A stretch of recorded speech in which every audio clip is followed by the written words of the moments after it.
Public Improvement Commission hearing of March 29th, 2018.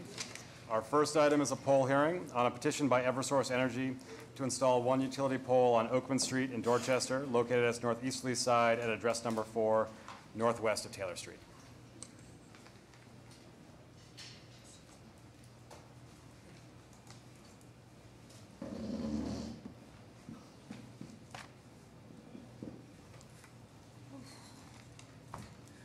Good morning.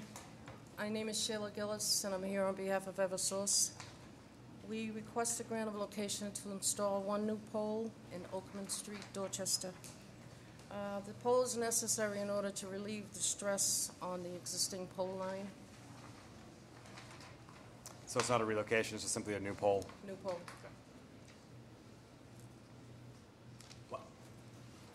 Sheila, what is the height of the pole? It's, I think, a 45. Is it consistent with what the other poles in the area? 45 class 2 wood pole. Is it Yes. consistent with the other poles in the area? Yes. Other questions or comments on the pole installation? So Sheila, I think you would agree that this is probably a big day. I've never seen so many people for a poll hearing in my life. I know. Actually, Sheila, I think they know that you might be parting come. You're about to retire, that may be why they are all here. Yes. Oh, okay. Congratulations. Other questions or comments? Amy or Todd? Members of the public? All right, I'll entertain a motion on this item. Make a motion to approve a petition by Eversource Energy to install one utility pole on Oakman Street, as read into the record by the chair. Second. All in favor? Aye. So moved. Thank you. Thanks, Sheila. Moving on to the public hearing. The first item is on a petition by the Yawkey Way abutters for a street name change, renaming the entirety of Yawkey Way a public way in Boston proper between Brookline Ave and Boylston Street to be officially known in the future as an extension of Jersey Street. This was new business on March 15th, 2018.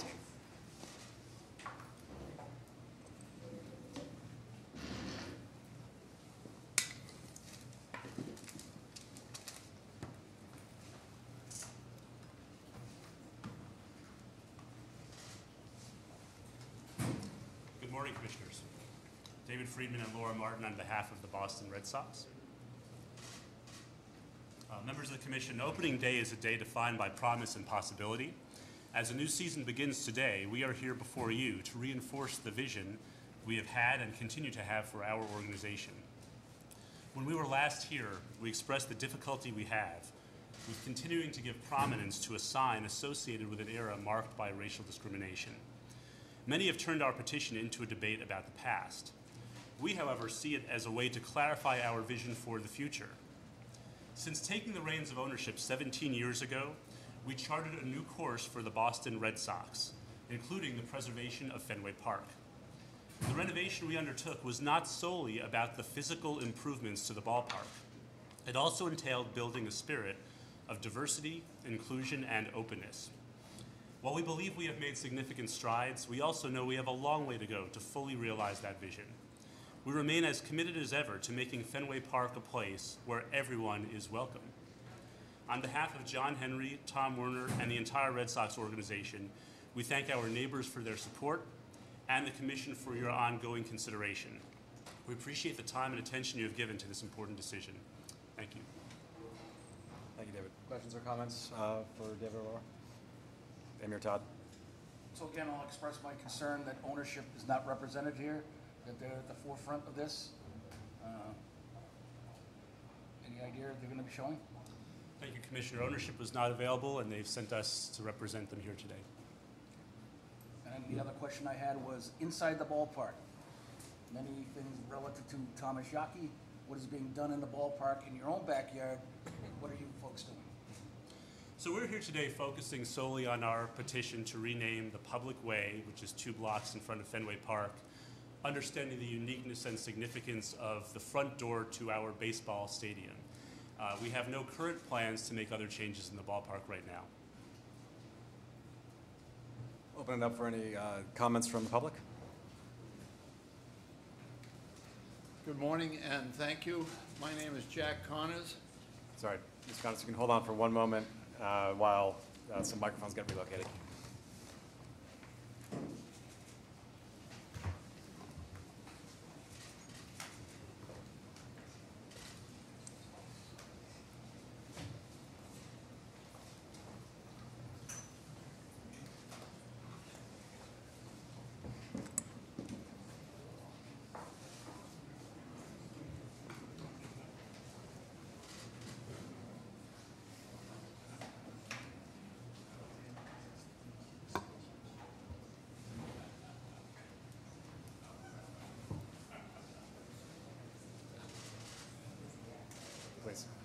set?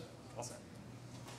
My name is still Jack Connors, and I thank you very much for the opportunity to speak this morning. I want to thank David Friedman, representing the Boston Red Sox, and Red Sox owner John Henry, for raising a difficult but very important issue. We do have a race problem in this city, and we've had it for a very long time. I was born and raised in Boston, and I've worked here for the past 53 years. I love this city, and it's been the focus of my community service and philanthropy for more than 5 decades. As many of you may know, I helped build Camp Harborview, a summer camp that serves 1,000 at-risk kids from disadvantaged neighborhoods in Boston every year. And I led the charge in Dorchester to rebuild 4 Catholic schools, where only half the kids in the schools are Catholic, by the way.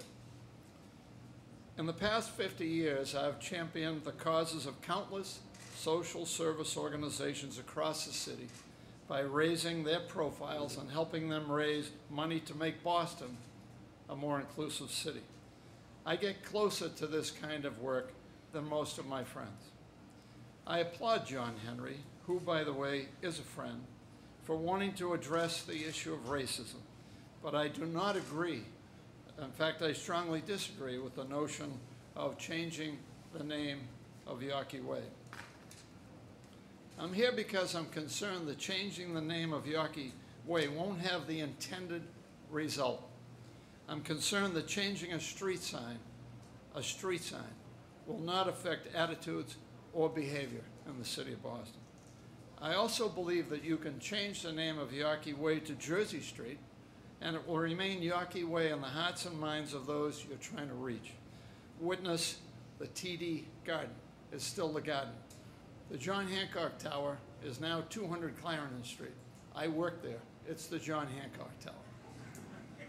I did not know Tom Yawkey, although I will say that I worked for him indirectly. I sold peanuts there beginning in 1956 on July 4th, 15 cents a bag, and made a penny and a half a bag.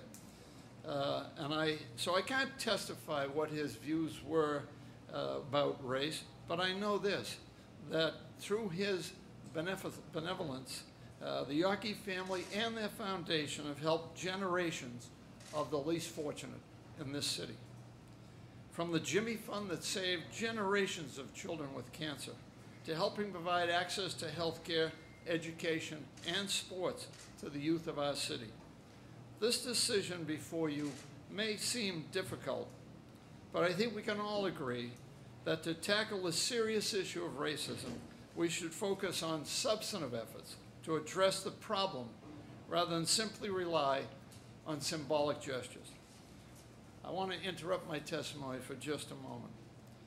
Whatever happened to common sense?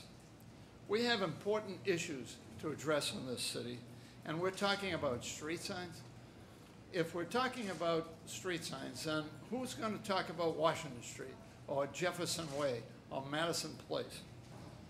I want to work with the Red Sox, the mayor, and other organizations who are interested in tackling the issue of racism, as I think I have done over the past generations. We need change in this city of Boston, and I'm encouraged that we can make real progress under this mayor.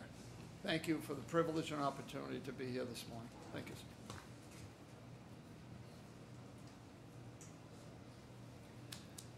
Good morning, Commissioners. I'm John Harrington. I'm the chairman of the board of the Yawkey Foundation. I've been a trustee for 35 years, and my task today is to bear witness to you, to a man that I knew very well and that I deeply admired and still do. By way of introduction, I want you to know that I was born somewhat in the shadow of Fenway Park. I was born over in Jamaica Plain some 8 decades ago, and I went to grammar school and high school there in Jamaica Plain, and then went over to Boston College. And after graduation, I went off and served in the military for 4 years. I was a young naval officer aboard a destroyer, traveling the Persian Gulf and Red Sea and Indian Ocean, and all those exotic places where our boys still serve today. I returned to Jamaica Plain and married a JP gal. and we first settled our family in Hyde Park. And so other than those 4 years of active naval service, I have lived and worked in Greater Boston all my life. And I've lived the Boston experiences over all those decades. And when I travel, I'm very proud to say that I'm from Boston. So as a Bostonian, I want to talk to you a bit about Tom Yawkey. He was a man I was privileged to know, and he was a decent and honorable man, a man whose legacy will be either perpetuated or tarnished by the decision you make.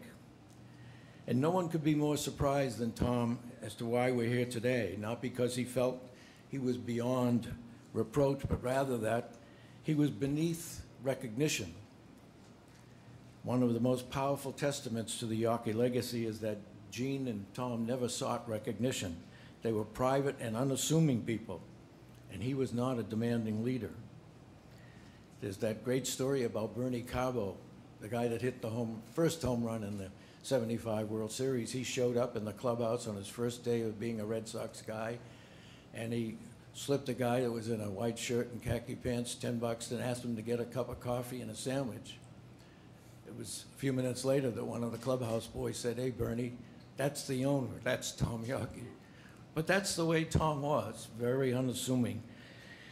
And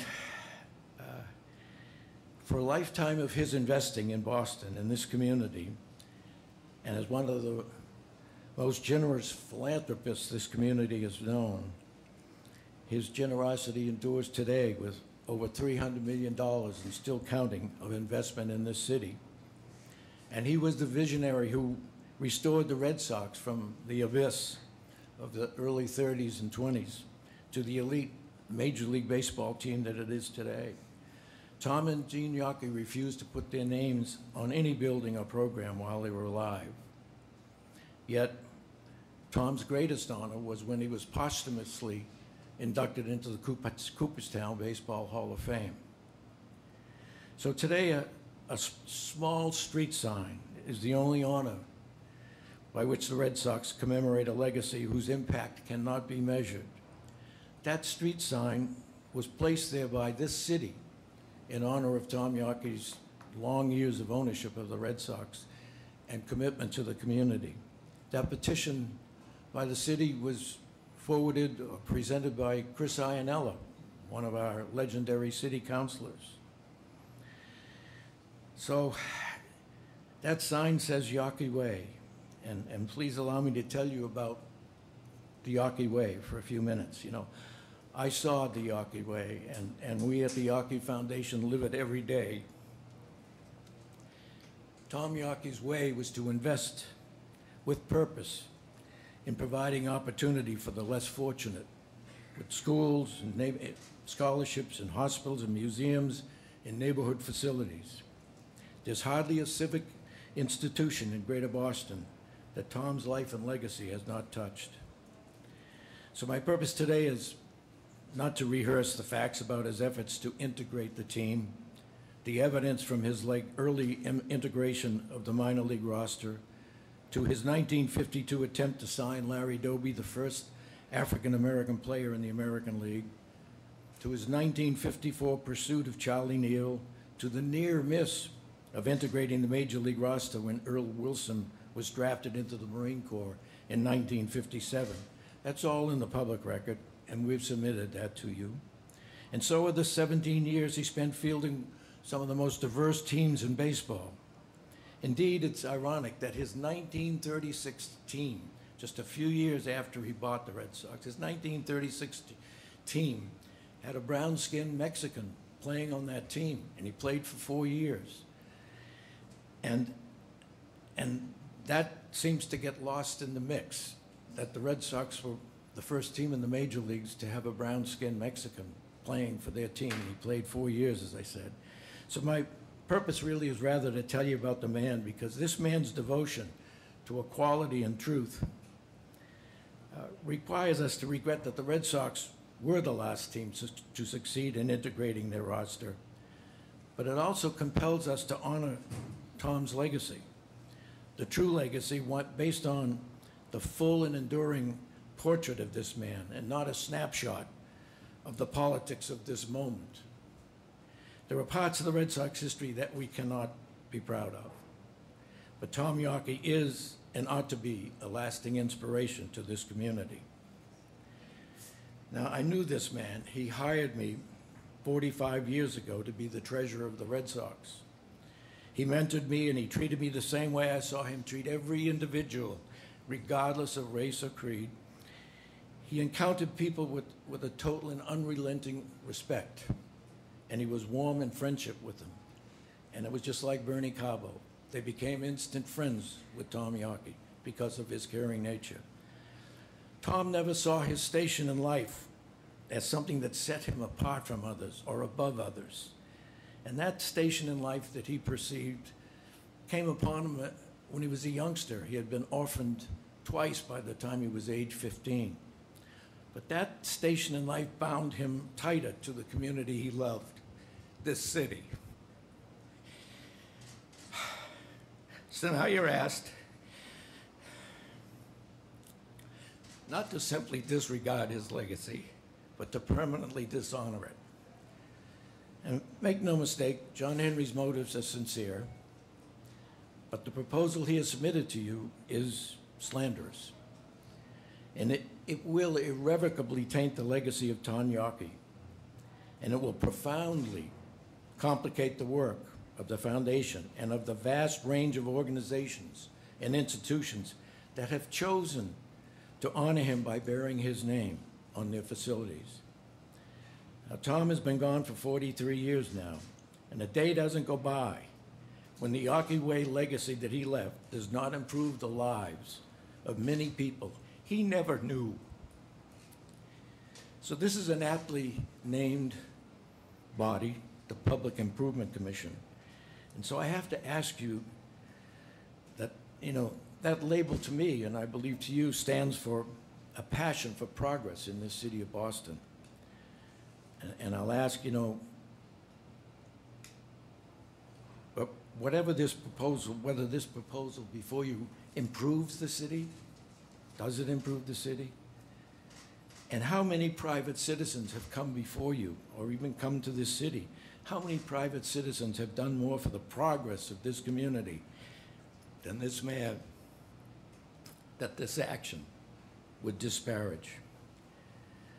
So this issue is already dividing our city along the very fractious lines that the proposal seeks to heal. And to do this based on reality will be one thing, but to do it on the basis of rumor that has been repeatedly disproved is another thing. Now, I have the responsibility of stewarding not merely Tom Yawkey's name, but also his work. And renaming Yawkey Way would unfairly disparage one, his name, and irreparably damage the other, his work.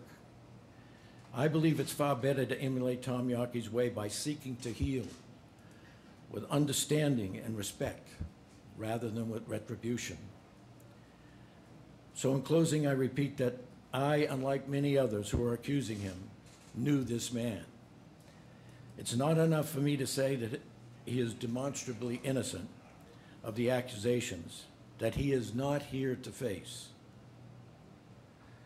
We should not simply honor his name,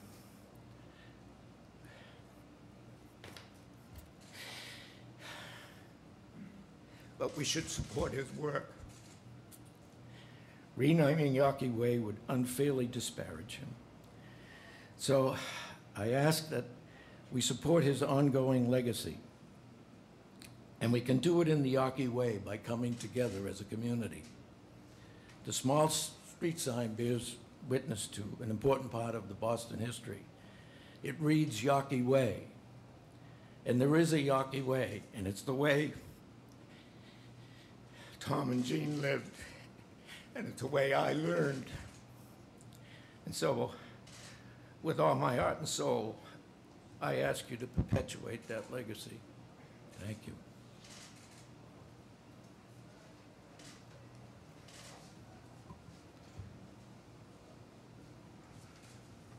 Good morning. My name is Reverend Ray Hammond. I'm pastor of Bethel AME Church, but also a trustee of the Yawkey Foundation.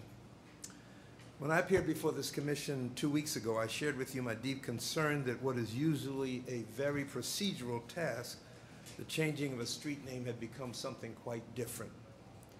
The petition you're considering today was framed as a way of restoring the Jersey Street name to reinforce that Fenway Park is inclusive and welcoming to all.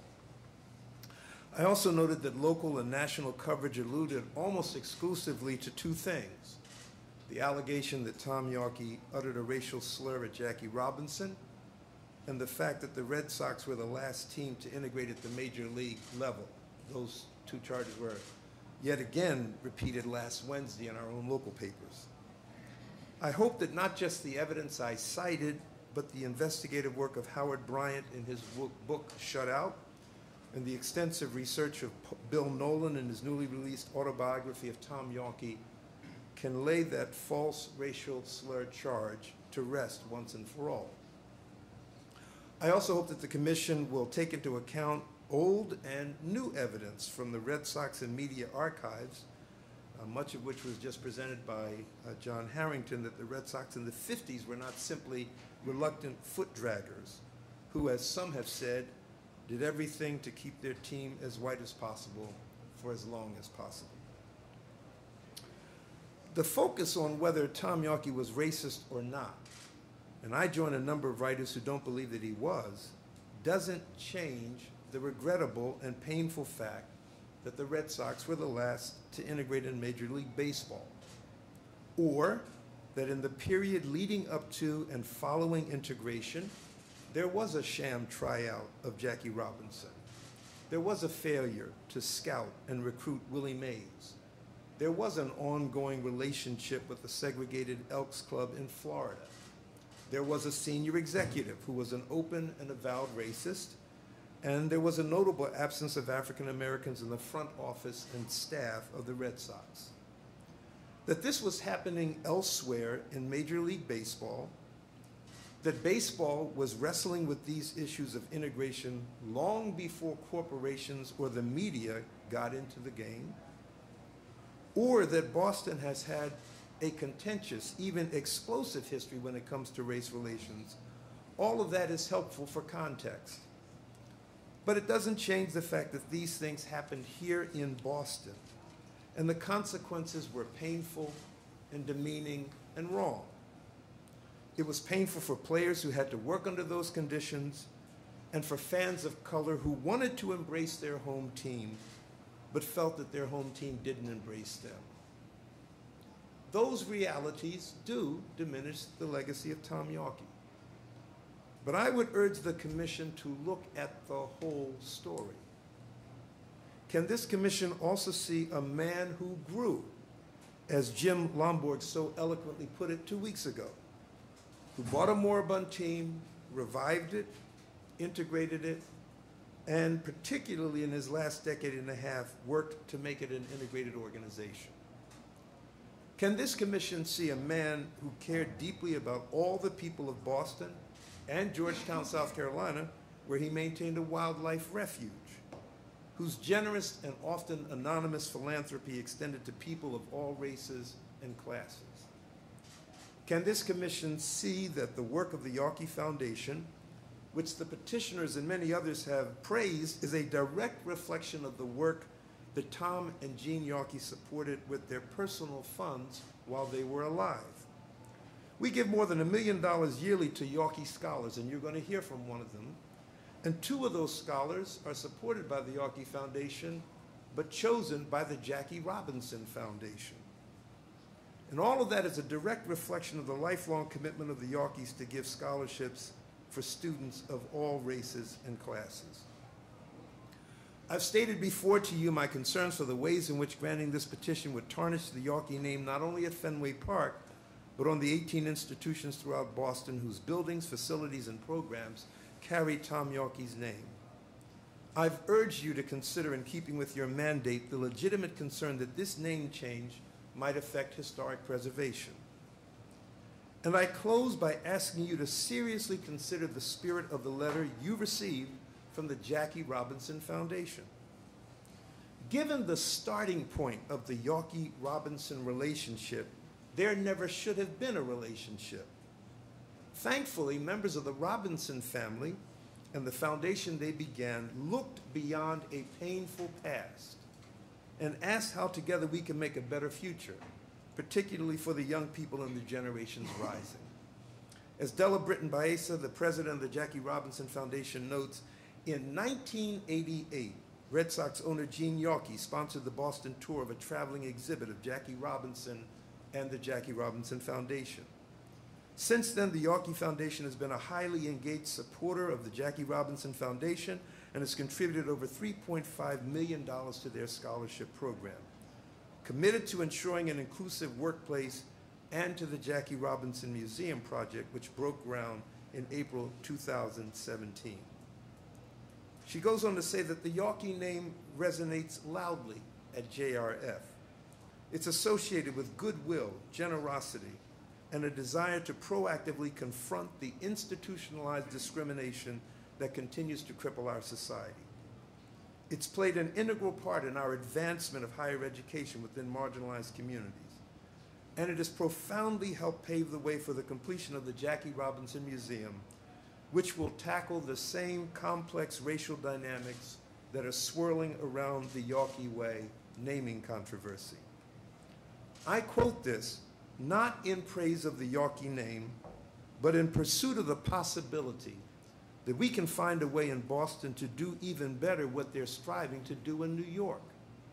Make our past mistakes and challenges not the grounds for endless recrimination and relitigation of the past, but the platform for future learning, future growth, and future community building that includes every member of this community. The Yawkey Foundation is hard at work on that task in the grant making we do every day, and in the partnership we've been building with the Jackie Robinson Foundation for 30 years. My hope and prayer is that we can make Yawkey Way not a story of angry and dueling narratives about the past, but the place where the Red Sox, the Boston community, and the Yawkey Foundation confront its painful racial past and boldly commit to the kinds of initiatives that would change the dynamics that produced that past. I humbly suggest that we have little to gain and much to lose in changing the name of Yawkey Way. But we have everything to gain and nothing to lose if together we can change Boston's ways, especially when it comes to race. Thank you.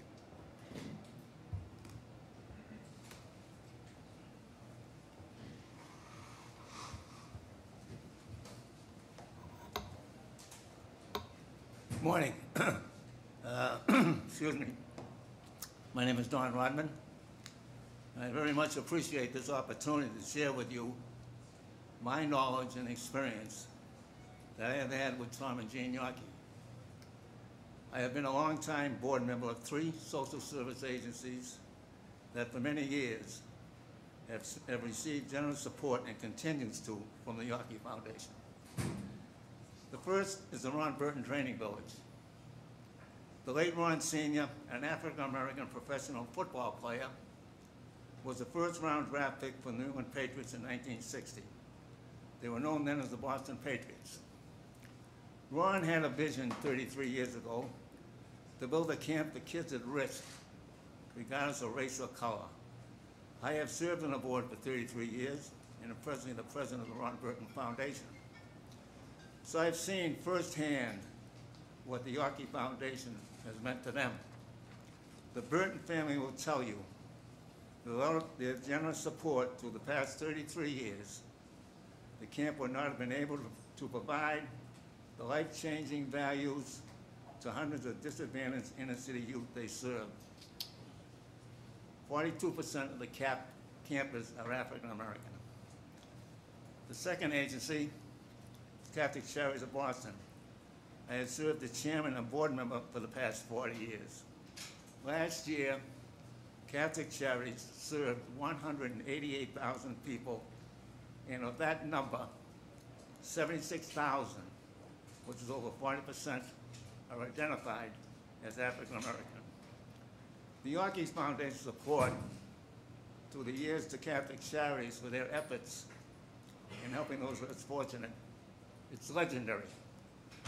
The third agency that I've served on for the past 42 years as a board member and former chairman was the Colonel Daniel Meyer Boys and Girls Club, now known as the Boys and Girls Club of Dorchester. This is when I first met Jean Yorkie. It was around 1980, and she made a commitment to me that the foundation would donate $50,000 a year forever. That was a lot of money back then. And the Yorkie Foundation continues to donate, and has since increased that yearly support through the years. 45% of the 4,000 kids at which they serve are African American. Can you imagine Dorchester without a Boys and Girls Club? Where else would they find a positive environment? I developed a close relationship with Jean Yorkie, and as a result, I got to know her very well. She was very feisty and a strong-willed woman who was extremely passionate about helping those in need, regardless of race or color. I believe that all of you in this room that had a long-time marriage would agree that it's very unlikely for Tom Yorkie to have been a racist while married to a woman for 37 years who had such a strong passion for minorities. You know, I recently read an article in the newspaper that stated that the impact the Yorkie Foundation made in the city of Boston for the past 15 years is honorable, but had no bearing on the beliefs of the individual who formed the foundation. Well, that's not a true fact. When someone leaves their estate in the hands of a board of trustees, they are instructed to support the charities that have meant the most to the Yorkies, for they have already been supporting them through the years. Thankfully, the city of Boston is blessed to have so many caring foundations, corporations, and individuals that are giving regardless of race or color. I'm sure you'd agree with me that nobody has done more than Tom and Jean Yorkie for minorities these past decades for those less fortunate. They have transformed the culture of giving in our city. In fact, all the facts about Tom and Jean Yorkie's mission were known to the public. I believe everyone would agree that changing the name Yorkie Way would be a terrible injustice to them and to the hundreds and thousands of Bostonians of all races that have benefited from their philanthropy. I think the Yorkies deserve a thank you from all of us in the city of Boston. And the best way to do that is to keep the name Yorkie Way. Thank you very much.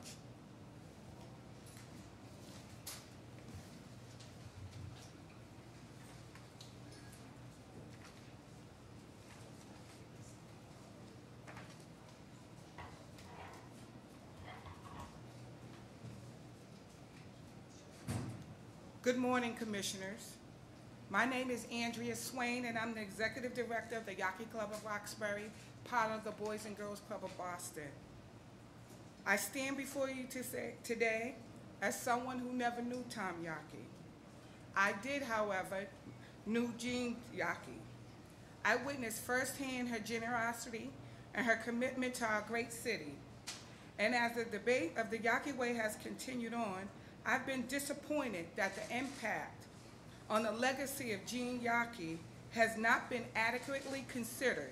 She too shares the Yorkie name and is someone who tremendously is generous to the people of this city.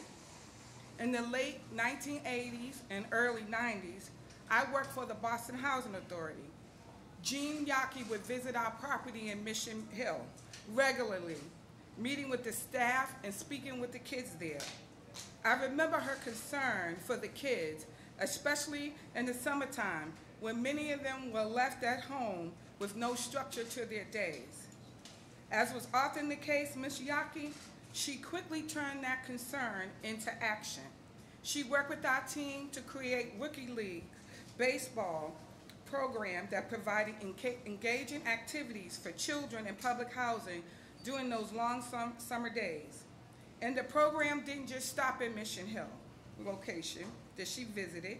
Ms. Yaki funded the league at all 24 public housing developments across Boston, providing equipment and uniforms, basically everything our kids needed.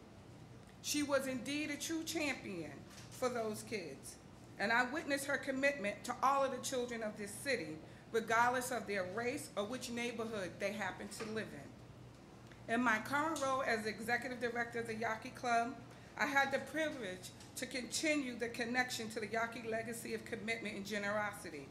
The Yaki Foundation makes tremendous impact on the lives of countless young people who come through our doors. Most notably, their support enabled us to renovate our clubhouse. And I just want to say, before the renovation, our clubhouse had asbestos. Kids were having asthma attacks. In the summertime, the ambulance would visit our clubhouse 2 or 3 times a day. It was through this generosity that all of that change was a game changer for us. What's clear today, as it was when Miss Yaki would walk over to Mission Hill, is that Jean Yaki was a woman who cared deeply about the city's children. The legacy of generosity continues today through the Yaki Foundation. As Americans, as citizens of Boston, I think we do need to examine our history, but that doesn't mean erasing it. It doesn't mean wiping away a family's name and forgetting the positive marks that they made in this community. Examine our history should help us understand the complexity of the past and help us move forward. Ms. Yaki and the Yaki Foundation have done just that. They've invested in our city and, more importantly, our young people, to ensure that we can continue to move our city forward. That's a legacy worth preserving. Thank you.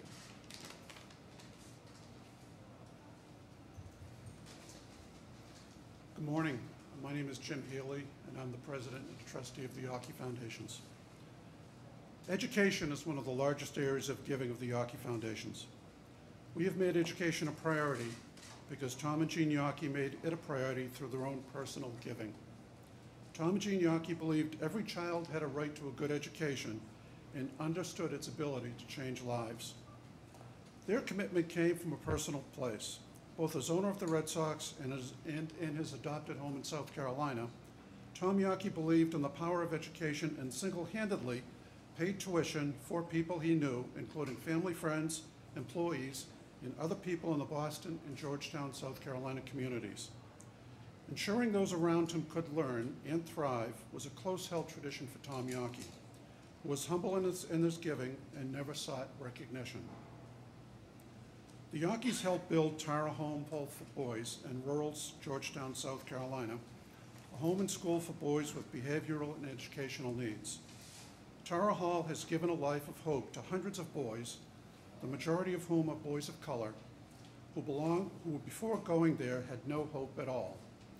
The foundation continues to actively support Tara Hall today. We at the foundation have heard stories of Tom and Jean Yaki stepping up to support the educational needs of people in their lives and in their communities. We heard from one African-American man whose parents were employees of the Yakis in South Carolina. He was having trouble finding a school for his son, who was both deaf and could not speak. When the Yakis learned of his situation, they found a school in South Carolina for children with disabilities and made the arrangements for this young man to attend and live at the school, and the Yakis paid all the expenses. The longstanding commitment to funding education, as the Yakis did, has carried through to this day in the work done by the Yaki Foundations. The trustees of the Yaki Foundations designed several initiatives inspired by Tom and Jean Yaki to support the financial challenges faced by both educational institutions and families. Our work has included awarding $109 million to educational institutions and programs, including $64 million to organizations serving the city of Boston, awarding more than $50 million to over 30 different capital improvement projects at educational institutions across the city of Boston and beyond, such as Cathedral High School, Pope John Paul II Academy in Dorchester, Cristo Rey High School in Boston, and St. Joseph Preparatory School in Brighton. Supporting thousands of underserved adults and non-traditional age college students with nearly $6 million in scholarships or other support to enhance their educational vocational skills, including $4.7 million to organizations such as the Ben Franklin Institute of Technology, Wentworth Institute of Technology, Labouré College, Year Up, Empath, Project Hope, Immigrant Learning Center, among others. Also awarding more than $11 million to support youth academic programs across the city of Boston and beyond, supporting both in-school and out-of-school programming, including grants to ABCD, Citizen Schools, City Year, Boston After School and Beyond, Trinity Boston Foundation, and the Black Ministerial Alliance. One of the Foundation's largest initiatives is the Yawkey Scholars Program, which has made a significant and life-changing impact on nearly 300 young adults as they pursue higher education. The Yawkey name is synonymous with the Yawkey Foundations, and their legacies are inseparable. Not only is the Yawkey name on 18 institutions throughout Boston, but there are kids throughout the community who are Yawkey scholars. To remove the Yawkey name is to sully the Yawkey legacy everywhere, including for the nearly 300 students who are proud to be Yawkey scholars. I would like to introduce as our next speaker Susan Burke, an advisor to the Yawkey Scholars Program, who will tell you more about the program and the young people we help. Thank you. I'm here today because I know firsthand how the Yawkey Foundation changes the lives of young people across our city through the Yawkey Scholars Program. To give you a little background about me, I spent 20 years at English High School as an assistant headmaster for several of those, and then the last 20 I spent at an independent school in Brookline. So I understand young people pretty well. I'm a proud Yawkey Scholar Advisor and mentor 10 incredible young students. I'd like to tell you a little more about this life-changing program and the students whom it benefits. For the past 13 years, the Yawkey Scholars Program has provided scholarships and other support to talented, motivated, low-income students. This scholarship program has provided more than $11 million to nearly 300 scholars since 25. That's about 25 scholars named each year who receive an average of $14,000 annually. The Yawkey Scholars Program helps those students who need it most. 100% come from families with limited financial resources, and 60% are first-generation college students, all with the dream of attending a competitive college. This inspiring cohort represents 84 cities and towns across Massachusetts, including more than 90 Yawkey scholars in this city alone, coming from places like Allston, Dorchester, East Boston, Hyde Park, JP, Southie, Rosendale, Roxbury, and Mattapan. This foundation gets it. And why do I say that? They realized that tuition alone could not guarantee a student's success in the college environment. Scholars also receive additional support from a unique opportunity grant that provides financial support for college-related expenses, such as study abroad, textbooks, summer internships, and summer classes.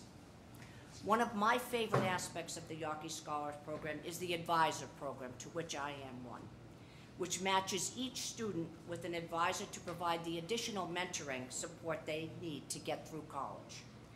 I get together with my students throughout the year for career fairs, educational events, and community service events.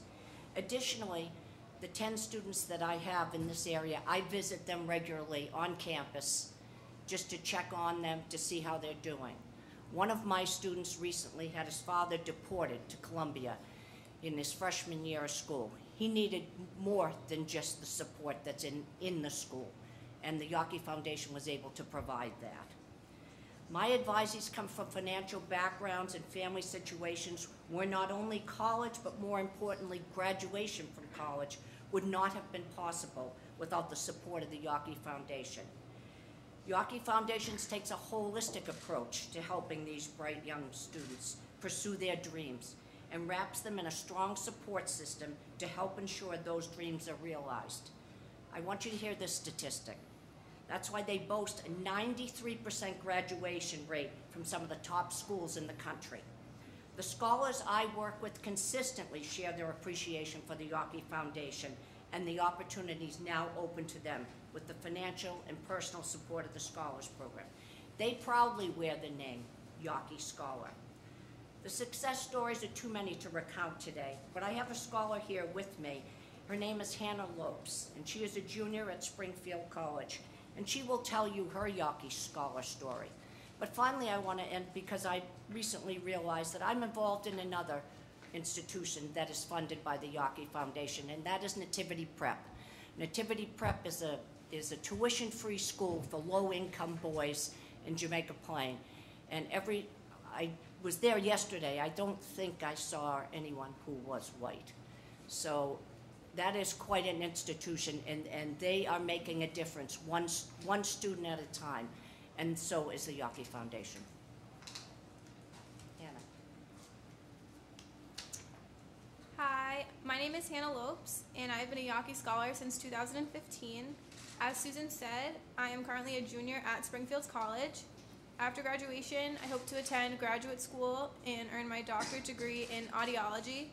Without the Yawkey Foundation and the Scholars Program, these opportunities of higher education may not have been achieved. I myself have taken advantage of the Opportunities Fund when I studied abroad in France, Italy, and Greece. This is yet another dream the foundation made a reality. I talk about the foundation whenever I can and all the good they've done and continue to do. I am not a street sign or a building. I am a person, and I am proud to be a Yawkey Scholar.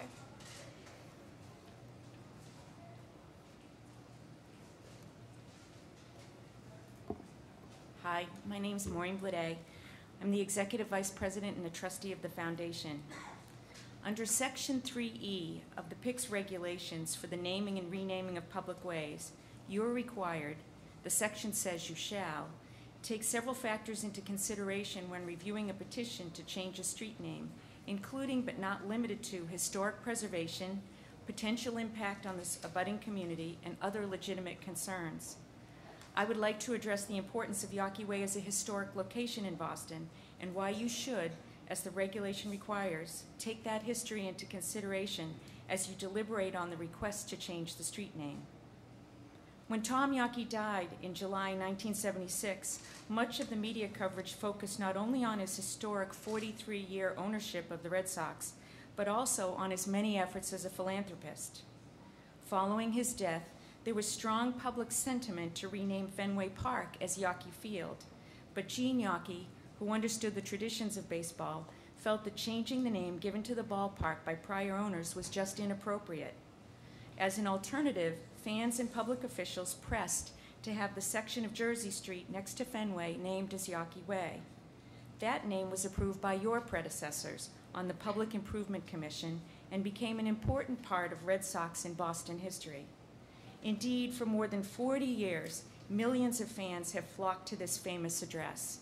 For decades, Yawkey Way has been an integral part of the shared baseball experience in Boston. It is no exaggeration to say that Yawkey Way is as famous as any other historic place in the city and is recognized as an iconic spot by fans here and across the country. Prior to joining the foundations, I worked at Fenway Park. I was there from 1998 to the end of the 2002 seasons. And one of my last projects at Fenway was assisting the new owners in their plans to close Yawkey Way on game days and make it an extension of the baseball concourse. As the smallest ballpark in baseball, there was a critical need for more space on game days. The ownership had a creative idea to use Yawkey Way between Brookline and Van Ness Streets to, in effect, expand the footprint of Fenway Park.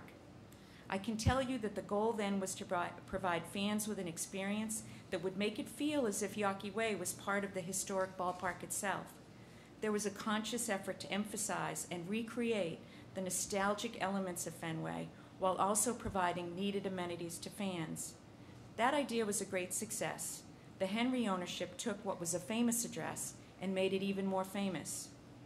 During the years that followed, the Red Sox did an exceptional job of renovating the historic elements of Fenway Park. Rather than tear down the Green Monster and historic scoreboard constructed during the Yawkey era, the team highlighted those elements. New spaces added to the ballpark were stitched into the historic fabric and feel of Fenway that Tom Yawkey had built. In 2012, in anticipation of celebrating the 100th anniversary of Fenway Park, the team sought to place Fenway Park on the National Register of Historic Places. The team's application to the National Park Service is 75 pages long and highlights Tom Yawkey's long tenure as owner, noting, quote, Tom Yawkey is credited with rebuilding the team as well as the ballpark. He was active until his death in 1976, at which time Jersey Street, upon which the main facade of the ballpark faces, was renamed Yawkey Way in his honor, unquote. In describing the ballpark's unique characteristics, the application highlights that, quote, the initials of Thomas A. Yawkey and Gene R. Yawkey are written in Morse code along the side of the scoreboard, unquote. Clearly, Tom Yawkey's achievements during his long tenure as owner were integral to Mr. Henry's success in obtaining the historic designation and a similar one from the Massachusetts Historical Commission. Those designations have resulted in millions of dollars in state and federal tax credits for the Red Sox. The only reason the Red Sox could not include Yawkey Way in their application was because they did not own the street. It's owned by the city of Boston. But in every sense, for nearly 100 days each year, game days and event days, Yawkey Way is an integral part of historic Fenway Park. The naming of the street to honor Tom Yawkey, the prominent inclusion of Yawkey Way in the applications for historic designation, and the fact that for over 4 decades, the street has become a key fixture at the ballpark, all attest to its historic significance. We submit that you should consider the same factors that the National Park Service did when it granted historic status to Fenway, as you decide whether to grant the petition and expunge Tom Yawkey's name forever from this historic way. This whole unfortunate effort to change the street name is now also part of Boston's history. And we would submit that perhaps more important than ever, we need to keep the name of Yawkey Way. Not because of the contributions that Tom and Jean Yawkey made to this city, but also because this is now the street where we as a city are being forced to come to grips with critical issues about race. Taking down a street sign is not going to solve these complex problems. It's not going to change the history that needs to be addressed. That's going to take hard work by all of us. If we take this opportunity to confront our past and work together constructively for better race relations in Boston, then this painful debate will have been a force for positive change. Yawkey Way was named for a man who was not perfect, but like all of us, he strove to be better, and in later years is known to have treated all people of every race with decency and respect. Yawkey Way can serve as a reminder to all of us that we need to do the same. The PIC has the ability to deny this petition on the basis of historical considerations. We humbly request that you do so. Good morning, Mr. Chairman and members of the Commission. For the record, once again, my name is Ron Iacobucci, 430 Adams Street. I want to first say thank you for the opportunity to speak here 2 weeks ago, and thank you for this opportunity to speak again. So what's different? 2 things. First is that if you accept the premise that is being presented here to change the name from Yawkey to Jersey, because it's intended to reinforce that Fenway Park is inclusive and welcoming to all, then I think you need to consider what the history of Jersey Street is. Clearly, before 1977, the street, as well as many others in Boston, were named after English aristocrats, many of whom benefited from the slave trade. This particular street, Jersey Street, got its name 150 years ago when the Back Bay was filled in and streets were laid out. It was named after George Augustus Frederick Child Villiers, the 6th Earl of Jersey. And like many other members of the British royalty and upper class, the Villiers family fortune was based on the lucrative slave trade. So were the fortunes of many of the other English lords. So what I respectfully ask you to consider is when you're changing the name, which the Red Sox would suggest is bad, I submit to you that it goes to worse. And my thought here, in terms of the second point, is where does this end? Basically, the suggestion I made 2 weeks ago is to use your leadership, the mayor's leadership, in holding this vote, bringing the Red Sox and Yawkey together to do something positive for Black and Latino kids in Boston. And that suggestion I made was to create an urban Major League Baseball Urban Youth Academy. So the record I want to kind of set straight is the characterization that was made by the Globe, which is owned by John Henry, in which it was suggested that we were forcing the Red Sox to do something like this. I submit to you that we're not forcing them to do it. They are supposed to do it. It's a mandate that Major League Baseball issued over a decade ago to build urban youth academies in inner cities to promote the game of baseball, to promote the opportunity for Blacks and Latinos. The components, two major components, are very important. One, workforce development, which provides kids a career ladder, and the second is education to keep them in school. And this is the kind of thing, instead of talking about a name change, that we really need to bring people together to do something that's good, that's going to really make a difference for people. So I hope that the board considers the history of Jersey, and I hope we've set the record straight relative to the fact that the Red Sox need to be doing an urban youth academy in Boston. They haven't done it, and I would imagine that the Yawkey Foundation probably would be very interested in helping fund that. And so appreciate your consideration. Thank you.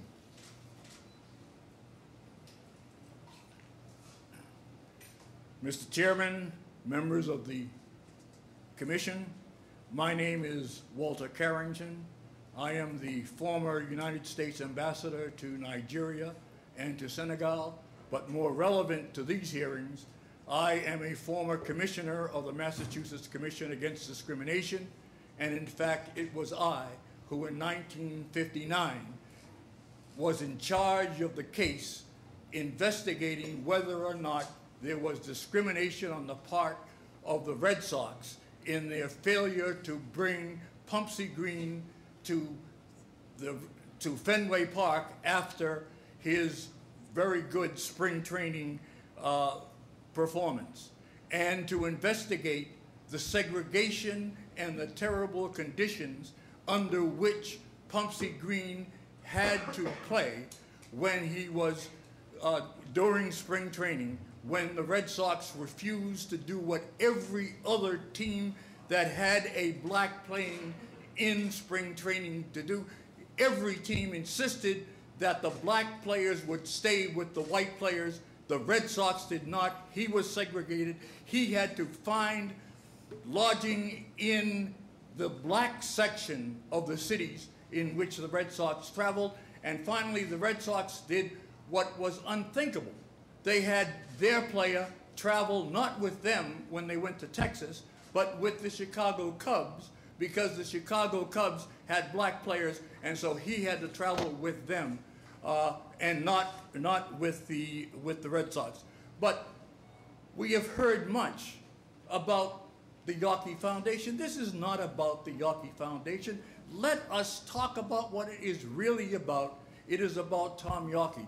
It is no more about the Yawkey Foundation than if someone was talking about Henry Ford, would be about the Ford Foundation. Henry Ford was a notorious anti-Semite and a fawning fan of Adolf Hitler, but that has not affected the Ford Foundation, which is much larger than the Yawkey Foundation and has done great work. The Yawkey Foundation has done great work. I am not here to disparage that at all.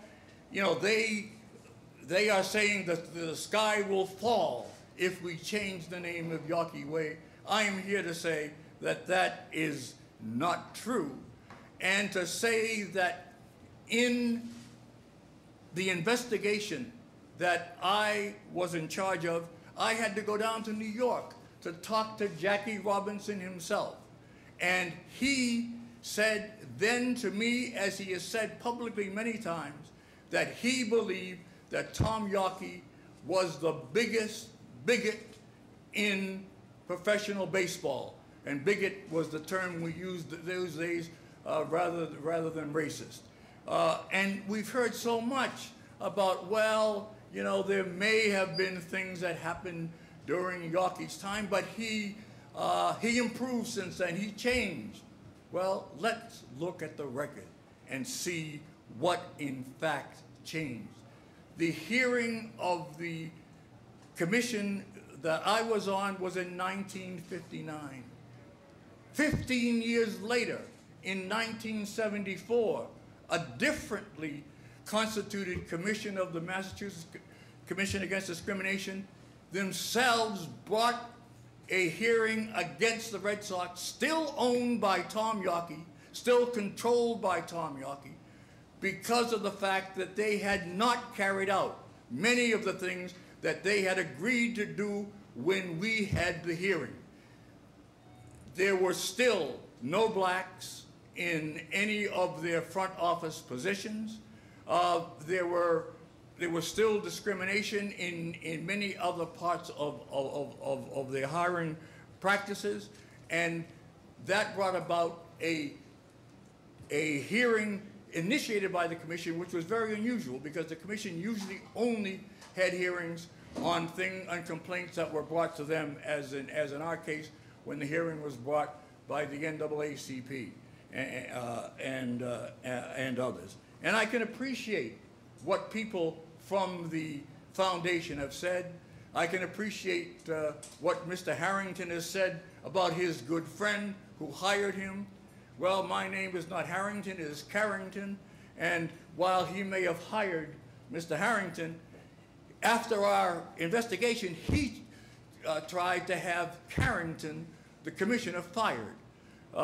So Tom Yawkey, in 1971, at a time when there was still strong opposition in the South against the Supreme Court decision in 1954 outlawing discrimination in schools, what all the southern states did was to set up these so-called private schools, which were only for whites, so they could avoid having to obey the mandate of the Supreme Court. And I know about that quite well because when I was a student, I was a member of the national board of the NAACP, and that was one of the things that we looked at most closely was the setting up of these schools. So in 1971, the federal courts finally, upset with what South Carolina had failed to do, ordered them to immediately integrate. And what did they do? They set up private academies, private schools. And one was set up in the town right near where Tom Yawkey lived. And what did Tom Yawkey do? This man who had reformed, who was no longer a racist, he was the main financial supporter of that school. He gave them money at the time. He put them in his will. As a result, over $1 million from Tom Yawkey was spent to uphold that racist school. So I would say that the changing of the name of Yawkey Way is something that is in the power and discretion of this committee, and it is something I think ought to be done. People say, oh, you know, people will be upset, etc.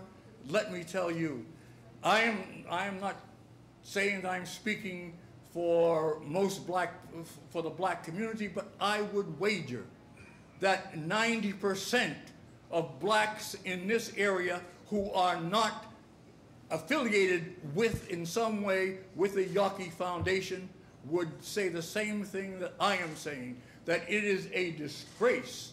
It is something that every time I or any black go into Fenway Park is an insult to see Yawkey Way, just as when I was working for the federal government, when I would go to Virginia and have to go over Robert E. Lee Highway or other roads named for Confederate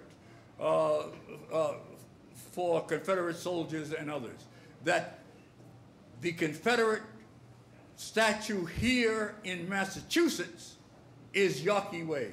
And I think it is time for you to do what is within your power. I have never seen such a spin operation as the Yawkey Foundation has been doing here today. You know, it is a spin operation that I think any politician would be jealous of in terms of turning the thing away from Tom Yawkey, who never changed from the time in 1959 when I investigated him and the Red Sox to 1974 when he was the main supporter of that school in South Carolina.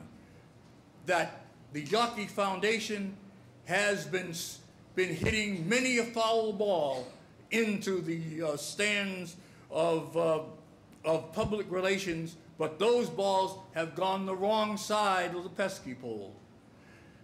And what they are doing is asking you, who are the umpires in this game, to say that those were not foul balls, that in fact they were fair balls, and that unless you declare what we all know is not to be true, that somehow the reputation of the foundation will suffer. I am here to say the reputation of the foundation will not suffer, but I think that you will do much to refurbish the reputation of this great city of Boston, a city that has been very dear to me, who grew up in this area, not in Boston itself, but right outside Boston in Everett, and that the 87 years of my life, I have been proud of this city, and I want to remain proud of it. When I left Nigeria at the end of my 4 years there as ambassador and returned, I told people I was returning to my home village,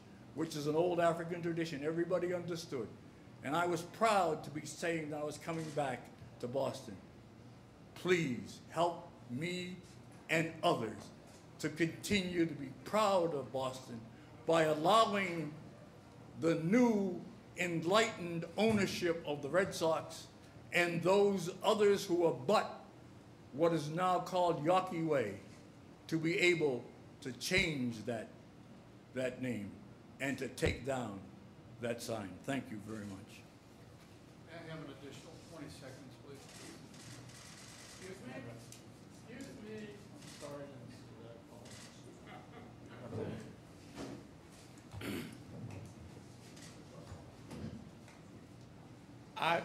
phone. My name is Byron Rushing. I'm state representative. I represent the 9th Suffolk District in Boston, which includes a significant part of the Fenway neighborhood, and the block of Jersey Street that we're talking about today is in my district. I have no constituents there, but if anyone lived on that block of Jersey Street, they could vote for me. So I'm here. I have to say, this has been a strange morning. I came here just to say that I support the idea of changing Yawkey Way, the name Yawkey Way, and restoring, and not changing it to another name and restoring it to the name that it had before and had for a long time before, to Jersey Street. Just as an aside, you might not know that before I was in the legislature, I directed the Museum of Afro-American History on Beacon Hill. And spent 12 years doing that. I want to first say just a chronological piece that's really important, I think, in this discussion, that we're talking about a street that was named Yawkey Way in 1977. And so it was a street that had existed for a long time before that as another block of Jersey Street. We should also understand what Boston was like in 1977. I think that most black activists in this city were distracted from what would appear as probably might not have even noticed that the street name was being changed. We were recovering from one of the worst racial situations in this city. This 1976, we're talking about kids still getting attacked on the streets of Boston going to public school. So just first put that in some perspective, but also understand that the idea of a concern about the administration, not a particular name, but certainly the administration of the Red Sox is a concern that has existed in Boston and certainly in the African American community for a long time. Enough that when you came to this city in the 1960s and were a baseball fan, it was black people who told you, oh no, you're gonna really stand out if you go to a Red Sox game in Fenway Park. Right? It is just going to be, this was known as one of the significant all-white institutions in this city, even after the hiring of Pumpsie Green, right? And it had a tradition of being an unfriendly place to watch games. Right? None of that has been mentioned here, but I want to raise that here because I don't want people to think that the idea of changing this name and the problem people had in the black community had with this name was something that just arose after a number of people in southern cities have been raising the question of Confederate monuments. This has started here before that. There is a whole set of communication between the elected officials at the time that Yawkey gave the major grant to the Boys Club in Roxbury. And you can ask them to show you what their reply was, which was disingenuousness compounded with disingenuousness. But the same arguments were made then that are made now by them. And then the next piece that I want to raise was on my original testimony, and that it has been, as people have pointed out, and that we in the legislature have known for a while, we have a commuter station named Yawkey. And the commuter station was named Yawkey after Yawkey Way was named Yawkey and that was when we had that small little station that we used just to bring people out to the games. That station now has been considerably expanded and is now a regular and major station on the Worcester line. And we have filed legislation to have that name changed. That legislation has had a public hearing before the Transportation Committee and was reported out favorably, and so is working its way through the legislature. So let me say this in closing. We have, this is not a question about Yawkey Foundation. It is a question about the significance of Tom Yawkey and the difficulty he had with race in his lifetime and the position of owning the Red Sox. That's what the concern is here. What has happened subsequently is not the issue before us. That is not why we're changing the name. This is not Yawkey Foundation Way. Right? This is not a question of his of other people's feelings about him. What is about is the history of Tom Yawkey and that history that prevented Tom Yawkey using the power of the Red Sox in advancing race relations in the city of Boston. That is the question that's here. And people should be held accountable for that. They had the opportunity. They could have, simple decisions could have been made. The Dodgers obviously made those decisions. When Pumpsie Green got here, right, Jackie Robinson was retired. And no matter what relationship there exists between the Yawkey Foundation and the Jackie Robinson Family Foundation, there is still the words of Jackie Robinson. And the words of Jackie Robinson have been quoted already, and and no one challenges that quote. And that quote, that Yawkey was the most bigoted white man he met in baseball. Right? So that is why we want the name changed. That's why. Don't get distracted. Don't get distracted by 1,000 straw man arguments that you have been hearing here. Don't get distracted by that. Focus on the history of the Red Sox administration under Tom Yawkey.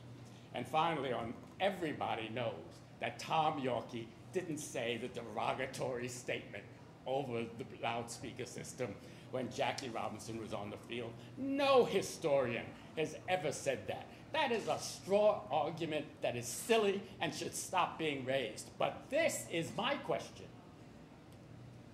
It is hard to believe that when he got back in town, no one told Tom Yawkey that that had been said on that field. And we have no record of Tom Yawkey ever saying, ooh, we need to do something about this. Thank you.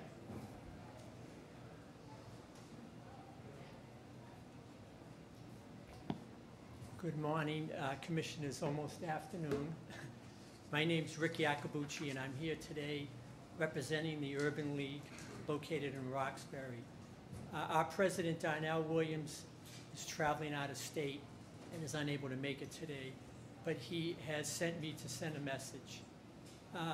Sitting here today for over an hour and a half and listening to arguments on both sides, I feel like because both the Red Sox Foundation and the Yawkey Foundation has been tremendous supporters of the Urban League and have helped numerous people of color over the years. We're coming up on our 100th anniversary, but sitting here this morning, I feel like a child witnessing their parents going through a nasty divorce. And the message that we'd like to send is we want to unify the Yawkey group and the Red Sox group. And today, we'd like to make a pledge. I know recently the Red Sox spearheaded the Take the Lead campaign. Well, as part of that campaign, we are volunteering to take the lead with other charities in the Boston, especially Roxbury area, to fulfill the Urban Youth Academy from MLB. My brother spoke earlier. I'd like to just speak a little bit more about that academy. The academy was started over 12 years ago. It's an initiative of Major League Baseball. Their goal is to have one in every Major League city and AAA city. To date, a third of the clubs have already started an academy or in the process of building one. LA is the perfect example. It's been around for 12 years. They have literally sent hundreds of kids, young boys, young girls, off to college on either academic or athletic scholarships. To date, I believe almost a half a dozen or more people that came out of that academy as alumni signed Major League Baseball contracts. You don't have to look far to see that the game of baseball is not growing at the rate it grew when I was a kid. In fact, several of the high school baseball and softball teams here in Boston have trouble fielding a team. This Urban Youth Academy would give an opportunity to Black and Latino youth not only to learn the game of baseball and appreciate the game of baseball for future generations, but to actually, get that workforce development component. When Mr. Harrington was in charge of the Red Sox, or even Mr. Yawkey, back when I was a kid, you were either an owner, or you were a concessionaire, or you were an usher. Today, there are positions in Major League Baseball front offices that aren't just related to baseball. Law, accounting, you name it, IT. This Urban Youth Academy will get these young Black and Latino youth focused on a plan B. Everybody wants to be the next superstar, but unfortunately, as you progress up that chain, going from high school to college is difficult to play that sport, and then going from college into the pros is even more difficult or almost impossible. And what this Urban Youth Academy will do is give these youth that alternative. So we're making the pledge today to go forward, and we hope the Red Sox and the Yawkey Foundation, it's a way of bringing those two parents together that are going through that nasty divorce to the table to do something positive. Because unfortunately, changing the name of a street does nothing for the Black and Latino youth, unfortunately. And on that note, I'm going to thank you for your time. And one last note, This May, we're having an event at Fenway, and we're actually going to be honoring the Red Sox for their work and diversity. So we see the good in both, and we want to bring that together, and I think it's more than just changing the name of a street. Thank you.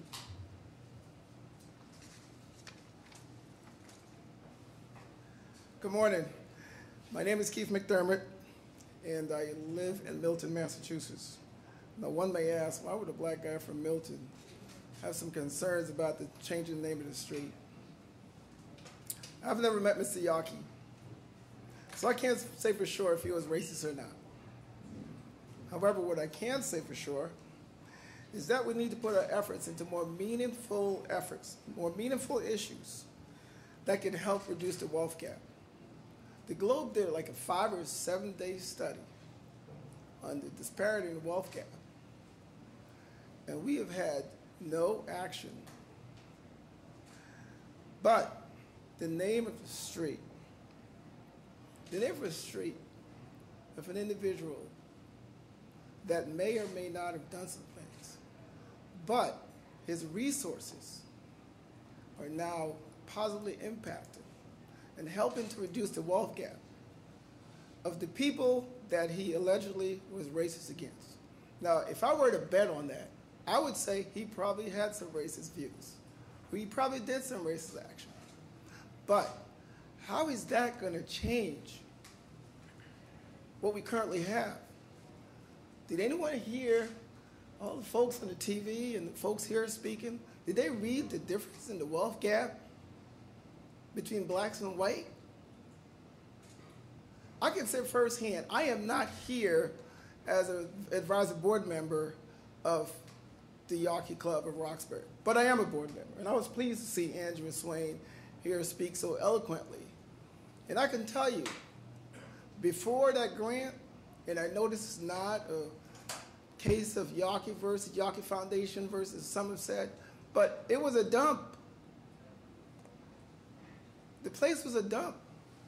That resources have now gone to positive impact on Andrew's leadership to improve the lives of many, many people that have gone on to be very successful and are doing very, very well through her leadership and the resources that's provided.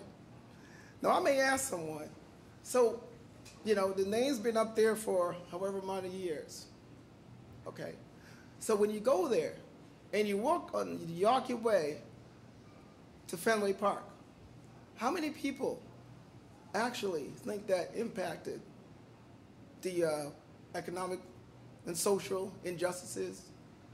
How? Does it? If we change it from Yawkey to Jersey Way?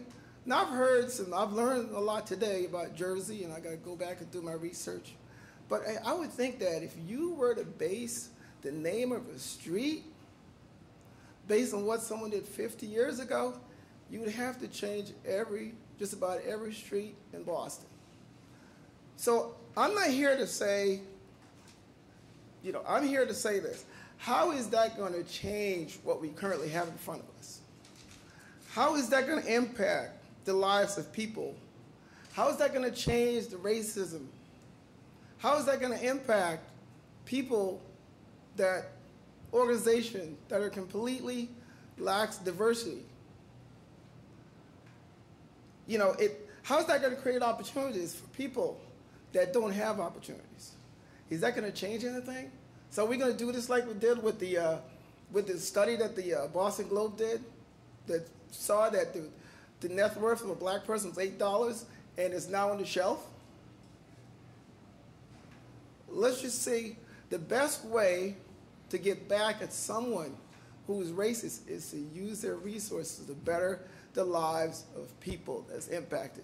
Change the name of the street. I've been to Fenway Park. I'm sure a lot of folks here that spoke. That hasn't changed a thing. You can fill in the blank. Okay? If you really want to see how the Yawkey name is changing things, go to Yawkey Club of Roxbury. Okay? Another way in terms of action is for the Red Sox to get on board and fund the Urban Youth Academy. Because it's not just baseball. It's workforce development. It's social programs that you can mirror what happens with the Yawkey Club of Roxbury. So with that, I say you take that into consideration. And really, is a name change of a street going to change the wealth gap? I'd like to see the resources and the people in here put some effort, half of that effort, into looking at how the wealth gap, how we reduce the wealth gap and the education gap. Thank you. Thank you very much. My name is Tito Jackson, and I am a Roxbury resident. I think I'm saddened by the conversation that we're having less than a week before April 4th, because we know on April 4th, 1968, one of the greatest leaders in our time was sadly assassinated, and we will celebrate 50 years of him not being here. But one of the things that he brought us to understand is that it's about values. And it's really interesting to me that a for-profit organization like the Red Sox today is actually doing something that would be pretty difficult relative to what a for-profit organization should be doing. They should be thinking about making more money. They should be thinking about increasing the bottom line. But I applaud the Red Sox and this ownership team for having the backbone to do something that hadn't happened in the past. And I want to thank Ambassador Carrington for his history lesson. And I think what we are seeing and hearing today is revisionist history. And over $400 million cannot revise history.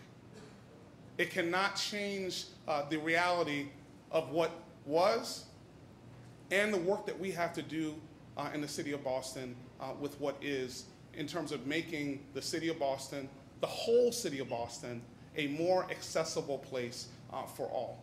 And I believe the Yawkey moniker makes it less accessible for all of the young people, many of them who marched down Columbus Avenue to demand changes this past weekend.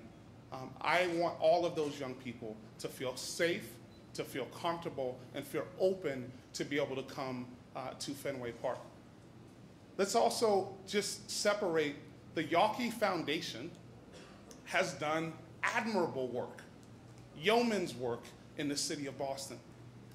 And it muddies this conversation and deliberation to bring in the work that the Yawkey Foundation, which was constructed after the death, and also continues to do this work with the man, Tom Yawkey.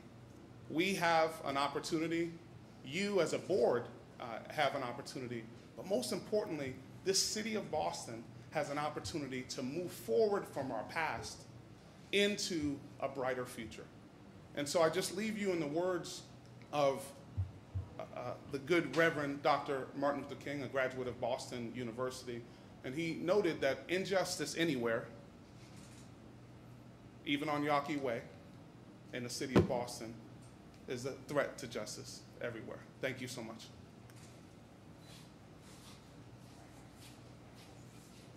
Good morning. My name is Joe Vignolo. I'm a Boston native. I've lived here for most of my life, and I'm a Red Sox fan, a lifelong Red Sox fan. And what I wanted to talk about a little bit is some people have already talked about doing something over at Fenway Park to improve the situation over there, and I've come up with an idea that I'd like everyone to hear. And first of all, the only thing I would say is it's very important that we're careful with this decision because, like it or not, Mr. Yawkey is the reason why Fenway Park and the Red Sox are still here. And I got a view of this morning when I came down the Mass Pike from and went by BU's Nickerson Field. That used to be Braves Field when my father was there. The Braves aren't there anymore, and Braves Field's not there anymore. They moved out. And even though Tom Yawkey faced some of the same challenges that the Braves ownership did, Mr. Yawkey kept that team here. So then when you go a little further down the Mass Pike and you look over, there it is, the crown jewel of baseball, Fenway Park sitting there, and it's got that sign on it, Fenway Park, home of the Boston Red Sox. And it's still there because Mr. Yawkey kept it there. So now, my idea, how to improve the situation over there. I noticed this last August when I went to Fenway Park, and I went to the problem's not on Yawkey Way, it's on Van Ness Street with those statues down there. The statuary display down there, there are no African American or Latino ball players who have statues there. That statuary display is segregated still. You could put a sign on it like before, coloreds only, no coloreds, whites only. So, talking about the Red Sox being the last team to integrate, they're on the way to being the last team to integrate their statuary display. So I wrote a letter to the Red Sox back in, I think it was in October, and I asked them if they would consider putting at least 2 new statues up there, one for Jim Rice and one for Pedro Martinez, and I told them to leave room on the sidewalk for David Ortiz. So they wrote me back a letter, and they told me that this letter right here, and they told me there's 2 main obstacles to putting the statues there. The first one starts here at City Hall. They said the permitting process is extremely difficult to get the statues put out there. Well, somebody here needs to get moving and start thinking about getting that process done to get them the permits they need to put those statues up there, all right? The second thing they said was the statues are very expensive and they have to raise the money. So I get started with that.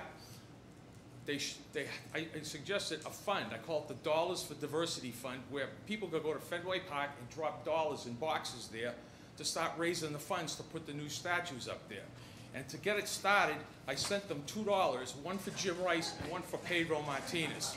Now, they took my $2, and I haven't heard anything from them. They still got my money. And so, in case they lost it, here's $2 more so we can get those statues put up over there.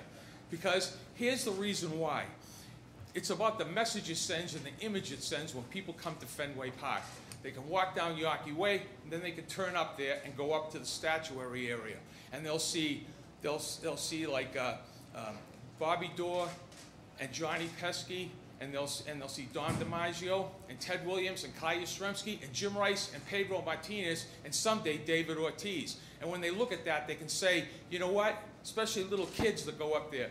It doesn't matter what color my skin is. It doesn't matter where my ancestors came from. If I'm a good enough ball player, I can pay for the Red Sox, and I can have a statue there someday if I make the Hall of Fame. That's the image we want to project to them. And it also sends an image to other people, like that guy that came down there and was issuing saying racial slurs about the player from the other team. It tells people like that if you're like that and you're not good-hearted towards other people and respect other people, you can't come in here. We don't want you inside Fenway Park. That's the message that I think we ought to send. So my suggestion to everybody is to think about that. Let's get those statues put up there. Let's enhance the experience for fans over there so that they can go there and see an all-inclusive statuary display that shows everybody. And one final thing I would like to say, too. This is about Jim Rice. And because hopefully someday, very soon, this committee will be considering putting those statues there. And Jim Rice should get one. Because one of the things I always hate is when I hear, especially young African Americans, use the N-word. I hate that. And I tell them, you shouldn't say that. It's very disrespectful to your ancestors who were slaves, who fought in the Civil War, like the 54th Massachusetts did. It's people that lived through segregation and the civil rights movement, very disrespectful. You shouldn't say that. And I tell them, even though I'm not African American myself, I am an American, and I'm offended by that word, and I hate it. Well, I was at Yankee Stadium one day, and a ball got hit over to the left field, and I was sitting in the left field stands. And the ball went in there, and Jim Rice went over to try to catch it. And when he did, his hat went into the stands. So I'm looking over there, and I never forget this. I remember he jumped the wall and started heading up the aisle up the aisle. So the number 14 going up there. There was a big commotion. The whole Red Sox team went up there to back him up. The next day, I found out that his hat had come off and gone in there because down at Times Square, you know, with a marquee on the New York Times, it said, "Bo Sox fielder chases hat into stands." So I often wondered why Jim Rice risked his life to go up there to get his hat back. Well, it wasn't about the hat. It was about the fact that the fan that took the hat called Jim the N-word, and he didn't like it. Okay, so it offended him as a man. It did not respect him as a man, so that's why he went up there to get his hat back. And that tells me that Jim Rice hates the N-word just as much as I do. So we need to put Jim Rice's statue up there, and Pedro, and we need to put another one, David Ortiz, and get that statuary display to show the world what the Red Sox and Fenway Park is really all about. Thank you. Chairman, may I ask for another 30 seconds? Yes, you may have, Mr. Connors, one other person behind you. I did it again, I apologize.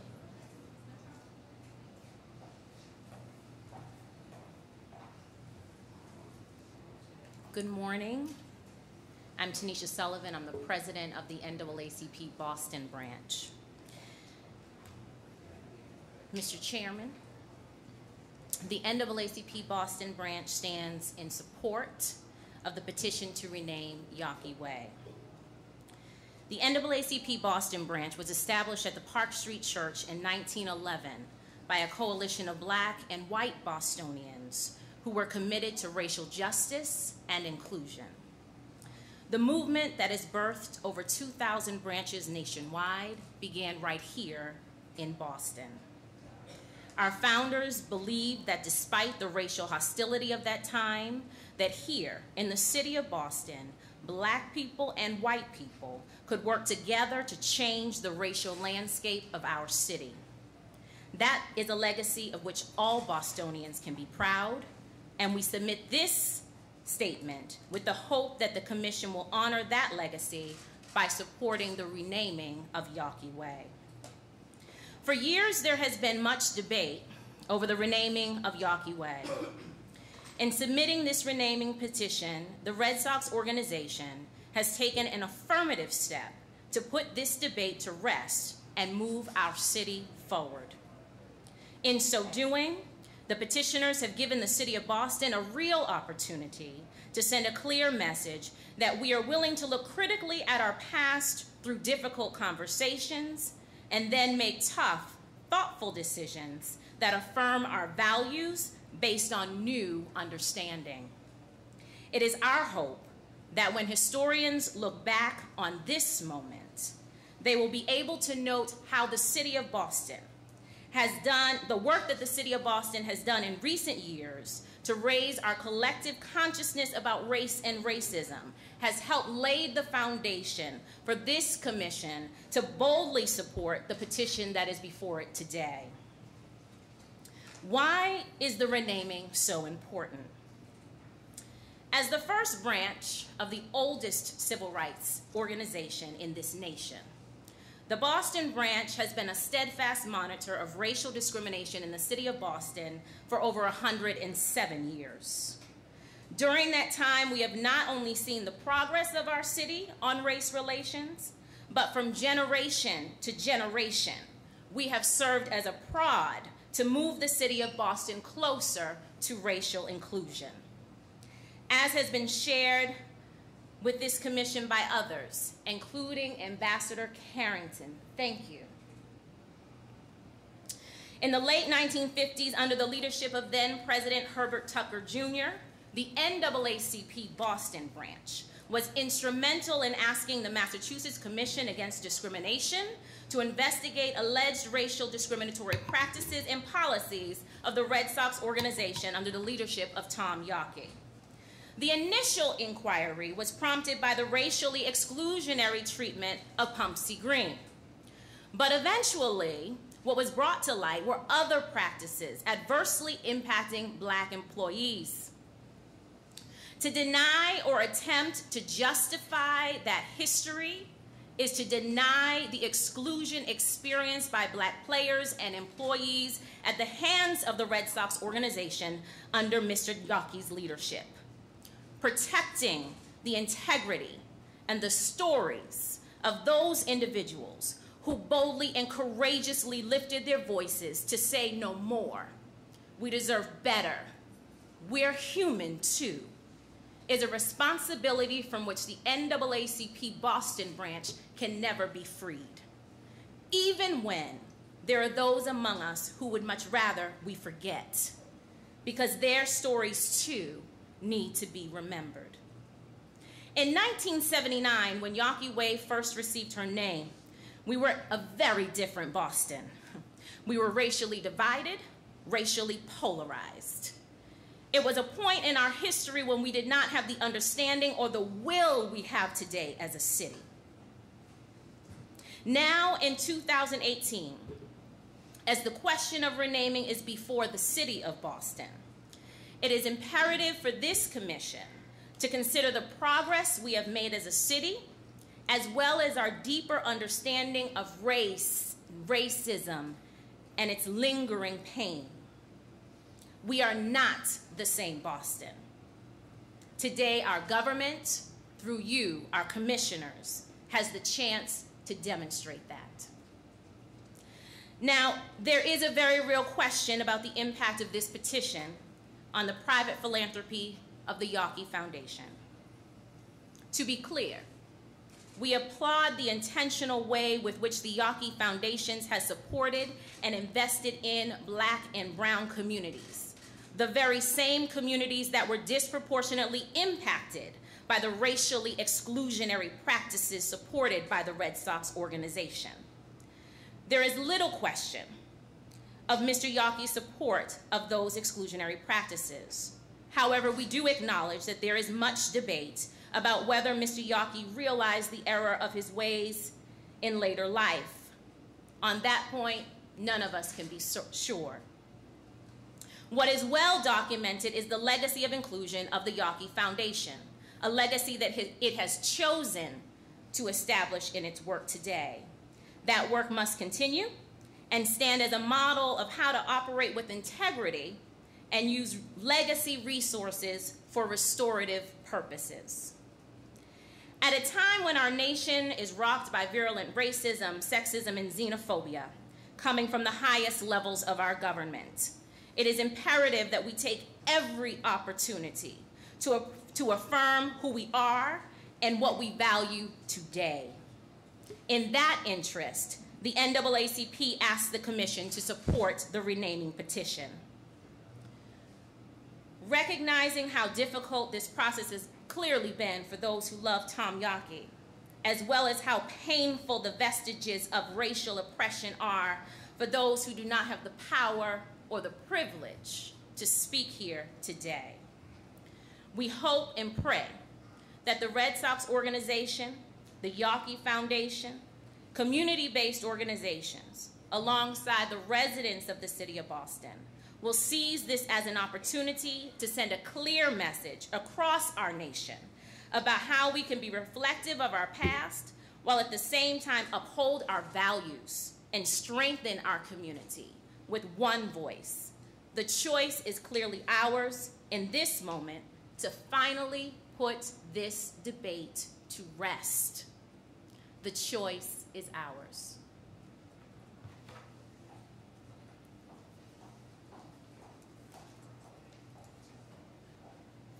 May I ask for 30 seconds? Thank you. I'm actually really quite happy to be here. This has been an interesting experience for probably all of us.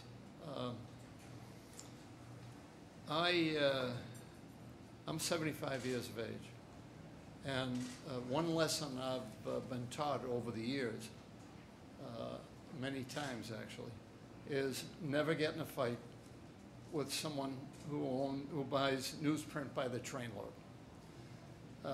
In this case, I'm actually quite proud to break that and get in a fight, because I think that there's been some wonderful speakers here that have had some very heartfelt and thoughtful things to say on both sides. But at the end of the day, the real problem, and I think it's been highlighted very, very well this morning, is we have some very serious work to do in race relations. As Ricky Ricardo used to say to Lucille Ball, we got some splaining to do. And I think the way to solve or to address the problem is not to change the name of this street and then another street and another street, but it's to bring these great resources together, the Boston Red Sox and the Yawkey Foundation, and develop a plan. The intentions of John Henry and his organization, I think, are quite laudable. The work that the Yawkey Foundation has performed for 30 years, long before John Henry came to town, is also quite laudable. I think we ought to consider bringing these two groups together and saying, let's put some money on the table, some serious money. If we change the name, we are engaging in an empty gesture.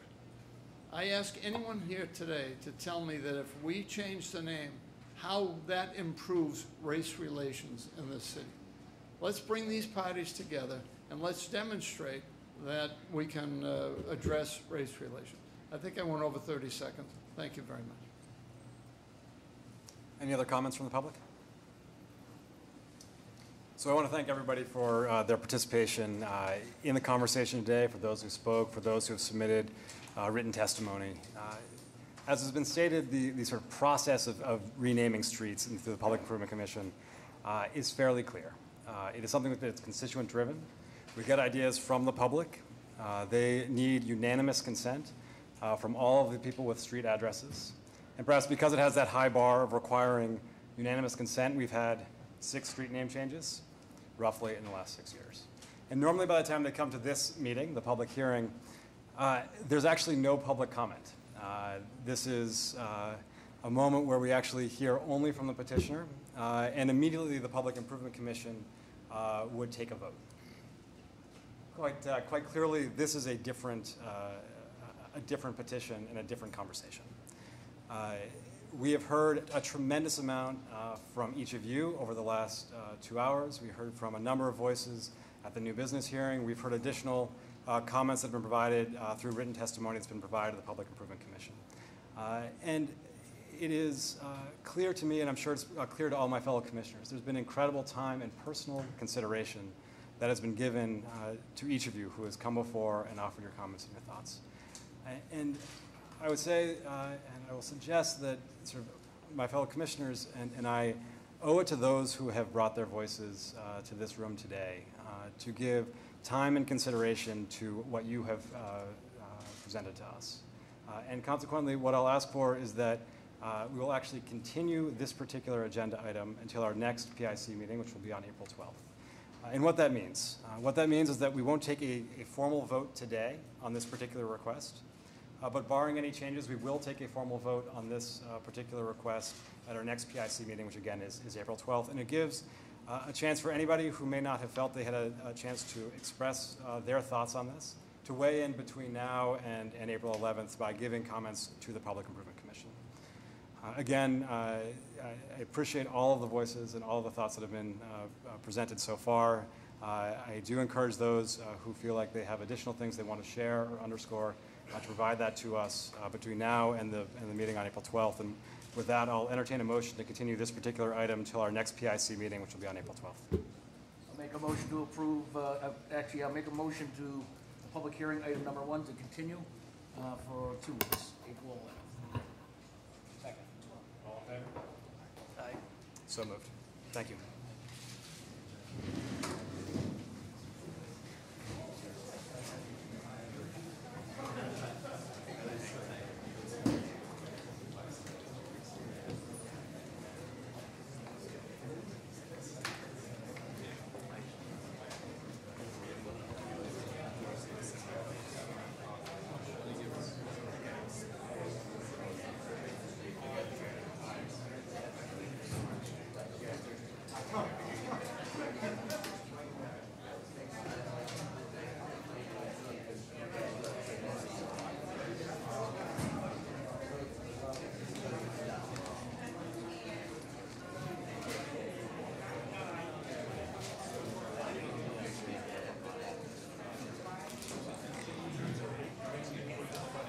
April 12th. Comments can come in by April 11th. And we can actually share those information.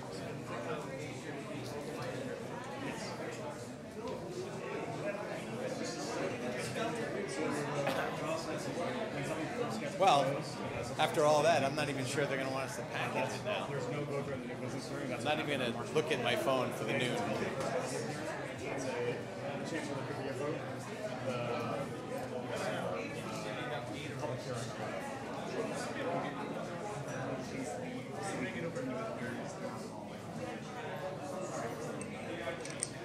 It's called the new business hearing. It's the same. We're going to do that for break again. We shouldn't be very long. I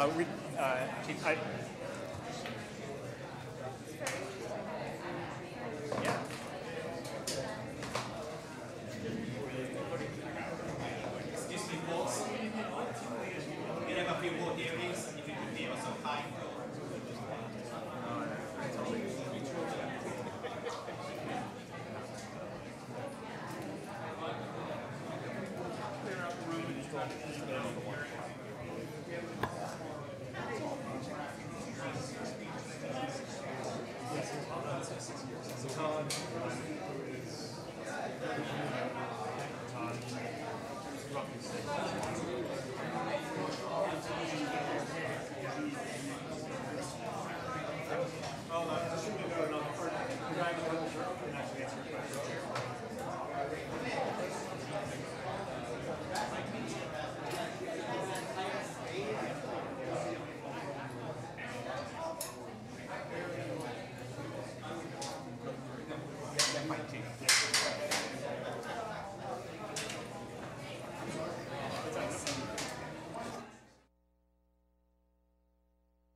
Generally, it addresses number 1257, located between Anavoy Street and the town of Winthrop boundary, and consisting of new landscaping and irrigation infrastructure.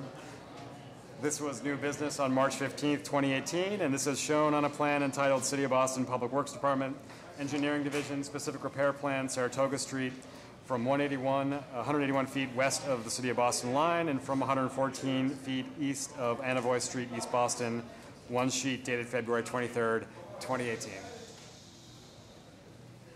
Good morning. My name is Amy Blake Baldwin. I'm with Massachusetts Port Authority, and with me I have Adam Zisk from Dewberry, who's our engineer. As we discussed 2 weeks ago, we are looking to get the approval for the sprinklers, the service connection into the water main in the street, and our landscaping. Amy said, is the petition completely in conformance with our? Yeah, this is actually their second action in this area. They've already installed lighting and additional things, so this is. And 2 weeks ago, there was a request to ensure that the maintenance agreement was in place. We are, our legal departments are still working together with the City of Boston. There was also a request for the TMP package, which you should have. And to ensure that the town of Winthrop was on board with this work, and I've heard nothing but positive comments from them. We are working, they can't fit us in on the April 3rd meeting. They've got a very busy meeting. But we are working to make sure that they're fully aware and that we're cognizant of the effect on their ability to get home. Any questions or comments? Who was the CMP submitted to? Was it to me? It was submitted directly to the commission, and I know it was received on Monday. Yeah, we do have a copy. You don't have one? I'd like a copy. Mr. Singh, if you could make sure that Commissioner Hesford gets one directly. Sure. With the Transportation Department. Any other questions or comments? Amy or Todd? Members of the public? All right, I'll entertain a motion on this item. I'll make a motion to approve a petition by the Massachusetts Port Authority for the making of specific repairs within Saratoga Street as read into the record by the chair and as shown on a set of plans entitled City of Boston Public Works Department, Engineering Division, Specific Repair Plan, Saratoga Street from 181 feet west of the City of Boston line and from 114 feet east of Anavoy Street, East Boston. One sheet dated February 23rd, 2018. Second. All in favor? So moved. Thank you so much. We aim for brevity. Our next item is on a joint petition by Haymarket Parcel 9 Investor LLC and the Massachusetts Department of Transportation for the granting of a projection license for the installation of canopies over portions of the sidewalk within the following public ways in Boston proper. This was new business on March 15th, 2018. The locations include North Street on its northwesterly side, southwest of Fitzgerald Surface Road, Hanover Street on its southeasterly side between Blackstone Street and Fitzgerald Surface Road, and the John F. Fitzgerald Surface Road on its southwesterly side between North Street and Hanover Street. This is as shown on a plan entitled City of Boston Public Works Department, Engineering Division, License Plan, John F. Fitzgerald Surface Road, North Street, Hanover Street, Public Ways, Boston, one sheet dated March 9th, 2018. Good afternoon, Mr. Chairman and members of the Commission. My name is Rebecca Lee. I'm an attorney with Mintz Levin. We represent Haymarket Parcel 9 Investor LLC, which with the Massachusetts Department of Transportation has filed 2 petitions with the Public Improvement Commission related to the creation of the Haymarket Hotel on Central Artery Parcel 9 in the Government Center District of Boston, right next to the Greenway. To my left is Dick Galvin, the principal of CD Properties, the development partner that's moving forward with this project. And to his left is John Schmidt from Niche Engineering, the civil engineer for this project. The first petition before the commission is for a projection license for canopies that will be around the building, a rendering of which is to our left, and I'll let Dick do a small introduction of the project overall to get the commission and members of the public oriented to the project. Thank you. Mr. Commissioner, members of the commission, thank you very much for hearing us. As we discussed in our last hearing, this will be a approximately 220-room hotel with ground floor retail restaurant facilities. And as we are all well aware, we are also improving Blackstone Street, which will be the subject of later discussions. 5- and 6-story building, as referenced in the rendering here. It will be a Hilton Canopy branded hotel, which we're excited about, and we hope to get under construction later this fall. John Schmidt from Niche Engineering can review any technical issues related to the actual canopies themselves. So, John? Good afternoon, Commissioners. So, the projection license will be along Hanover Street, Fitzgerald Surface, John Fitzgerald Surface Road, and North Street. Along Hanover Street, the projection is 6.8 feet out into the 23-foot wide public sidewalk, which is well less than the 2/3 allowance. And the clearance between the bottom of the canopy and the grade is approximately 11.6 feet. All these canopies are heat traced, internally drained. Along Fitzgerald, the canopy projects about 2 feet into the public way, and the sidewalk there is 14 feet wide. Again, we have 11.6 feet of clearance. On North Street, at the worst case, which is at the intersection with John Fitzgerald, projection is 2.3 feet, and it tapers back to nothing about halfway down the building. And again, that is 10 feet 11 inches above the sidewalk. All these canopies are heat traced and internally drained. Any questions or comments on the projection license? Amy or Todd? Good. Members of the public? All right, I'll entertain a motion on the projection license. Market Parcel 9 Investor LLC and the Massachusetts Department of Transportation for the granting of a projection license as read into the record by the chair and as shown on a plan entitled City of Boston Public Works Department, Engineering Division, License Plan, John F. Fitzgerald Surface Road, North Street, Hanover Street, Public Ways, Boston, one sheet dated March 9th, 2018. Second. All in favor? Aye. So moved. Our next item is on a joint petition by Haymarket Parcel 9 Investor LLC and the Massachusetts Department of Transportation for the granting of an earth retention license for the installation of a temporary earth support system within North Street, Boston proper, on its northwesterly side between Blackstone Street and Fitzgerald Surface Road. This was new business on March 15th, 2018, and this is shown on a plan entitled City of Boston Public Works Department, Engineering Division, Temporary Earth Retention Plan, Parcel 9, Blackstone Street, Boston, one sheet dated February 23rd, 2018. Good afternoon, Commissioners. So the earth supported excavation is on North Street. It's approximately 70 feet long from the corner of the building at Blackstone towards John Fitzgerald. Soldier pile and lagging are proposed. The earth support system is approximately 4 to 5 feet into the public sidewalk. And once the building is far enough along, that will be cut back to be 6 feet below grade to provide the city clear unencumbered access in the future. One quick comment, because this is both a MassDOT parcel and proximate to, if not going over, Federal Highway, we are working closely with MassDOT's engineering team as well as Federal Highway in the vetting of all these plans. I have a quick comment. Truly appreciate the close cooperation, coordination you are having with the Haymarket Pushcart Association, and I wish that I'm looking for that continued cooperation and coordination with their activities, because they are an integral part of the city, and we hope that you will continue that very close cooperation with them during your construction and before and after. Yeah, we view this as almost two separate but equally important projects relative to this important site. The actual reconstruction of Blackstone Street and, I'll call it, enhancing the Haymarket experience in the development of the hotel. And since our last meeting, we've had great cooperation with Boston Water and Sewer in advancing the water line project as well. So that's been our theme all along, and we will continue to do that. Thank you, appreciate it. Just following up along those lines, the concern is, obviously, this is the second phase. First phase is reconstruction of Blackstone Street, which I really haven't seen any plans on as of yet. So it's gonna be very important to get that accelerated into, so we can coordinate this project with that project and connect historic Boston, et cetera. But, good project. Just wanna make sure we're all on the same page.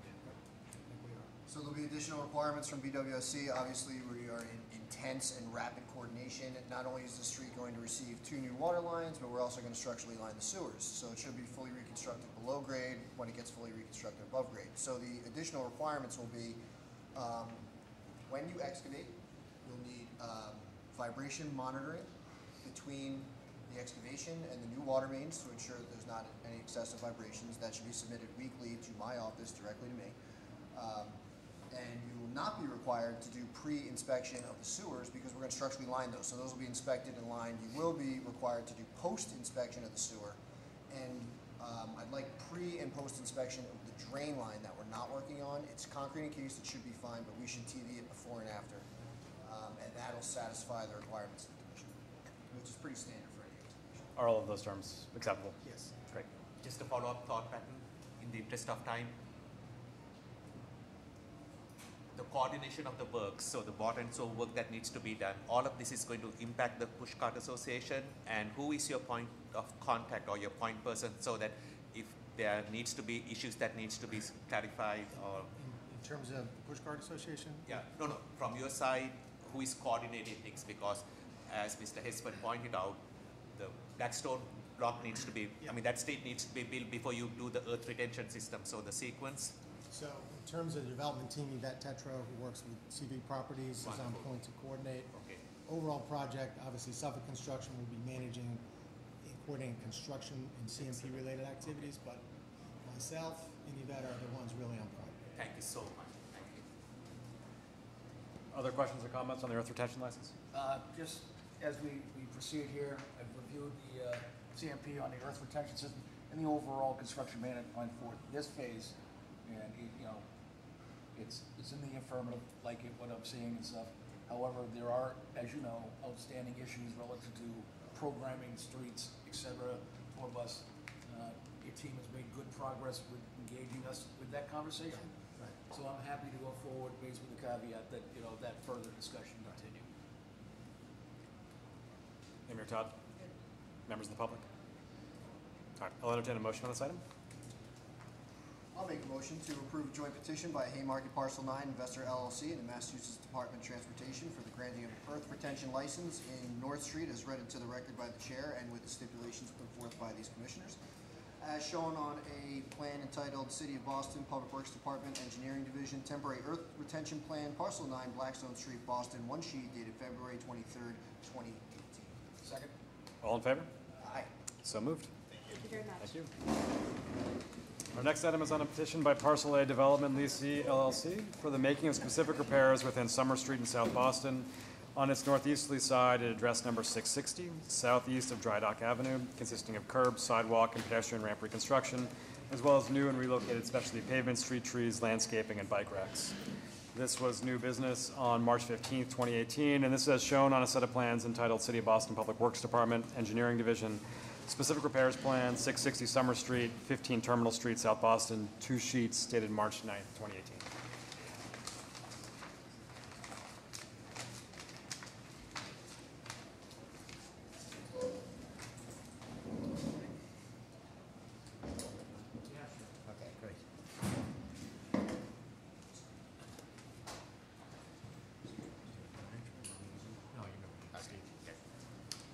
Good afternoon.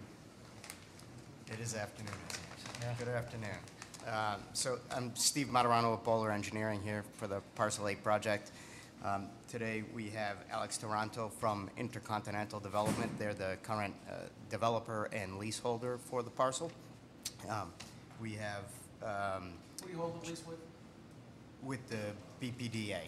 It is a BPDA-owned parcel. We also have Ed O'Donnell from the BPDA as a landowner representative here with us. And then, do they need to be on the petition? So we've already have some from the BPDA. I believe that there was somebody who was trying to be here earlier, but I think we've lost them in the mix. So it can be amended accordingly if it is needed in the petition? As a co-petition? Yep. Okay, thank you. And for the record, I'm Jay Eigenman. I'm the attorney, so I have the agreement in to Chongmyu, so that should be all set.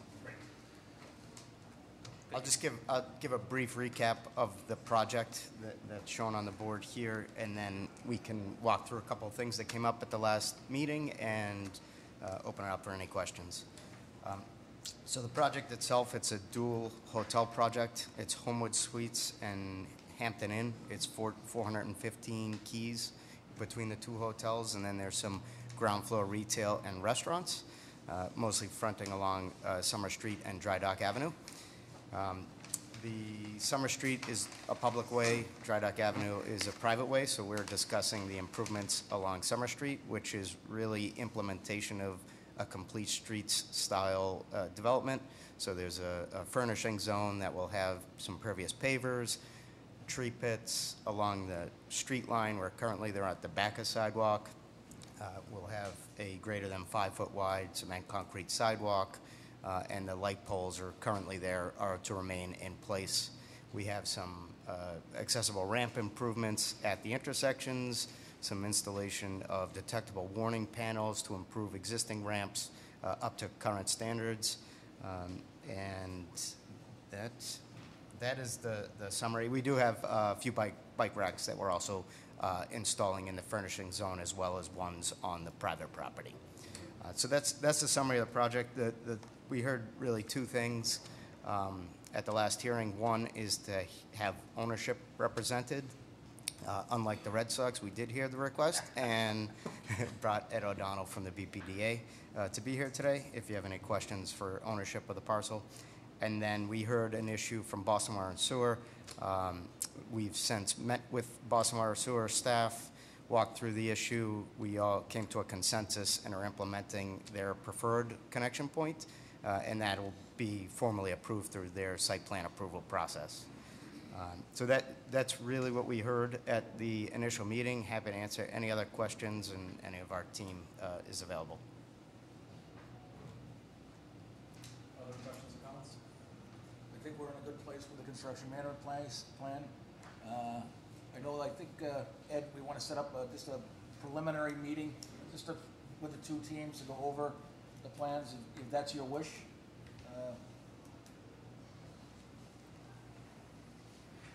Apologize, it was hard to hear you from the back of the room. If I could just add, for the record, my name is Edward O'Donnell. I'm the Director of Real Estate for the BPDA. We own this site within the Raymond L. Flynn Marine Park. We've been working with this team for approximately 3 years. The project has gone forward with broad public support, both within the South Boston neighborhood and among the businesses within the park. At this point, the BPDA has a fully executed lease with the team. They have shown us satisfactory evidence of financing. We are working through the good graces of BTD to finalize a construction management plan along with a TAPA plan. We've granted early access to this team in order to do site borings, and I'm happy to say we're working with them to try to schedule a groundbreaking event sometime in the second quarter of this year. So happy to add my support to the project and happy to be here, and I'll try to answer any questions that the members might have. I think, again, Ed, we're in a good place right now with the CMP for not only this project, but the adjacent project. If there's any concern, you would like to hold a meeting with the two projects just to flesh that out for your benefit, be glad to do that also. Much appreciated. And again, I want to say thank you to the good graces of the BTD and all the city agencies that have worked out to try to expedite this project. Thanks so much. Amy or Todd? Members of the public? All right, I'll entertain a motion on this item.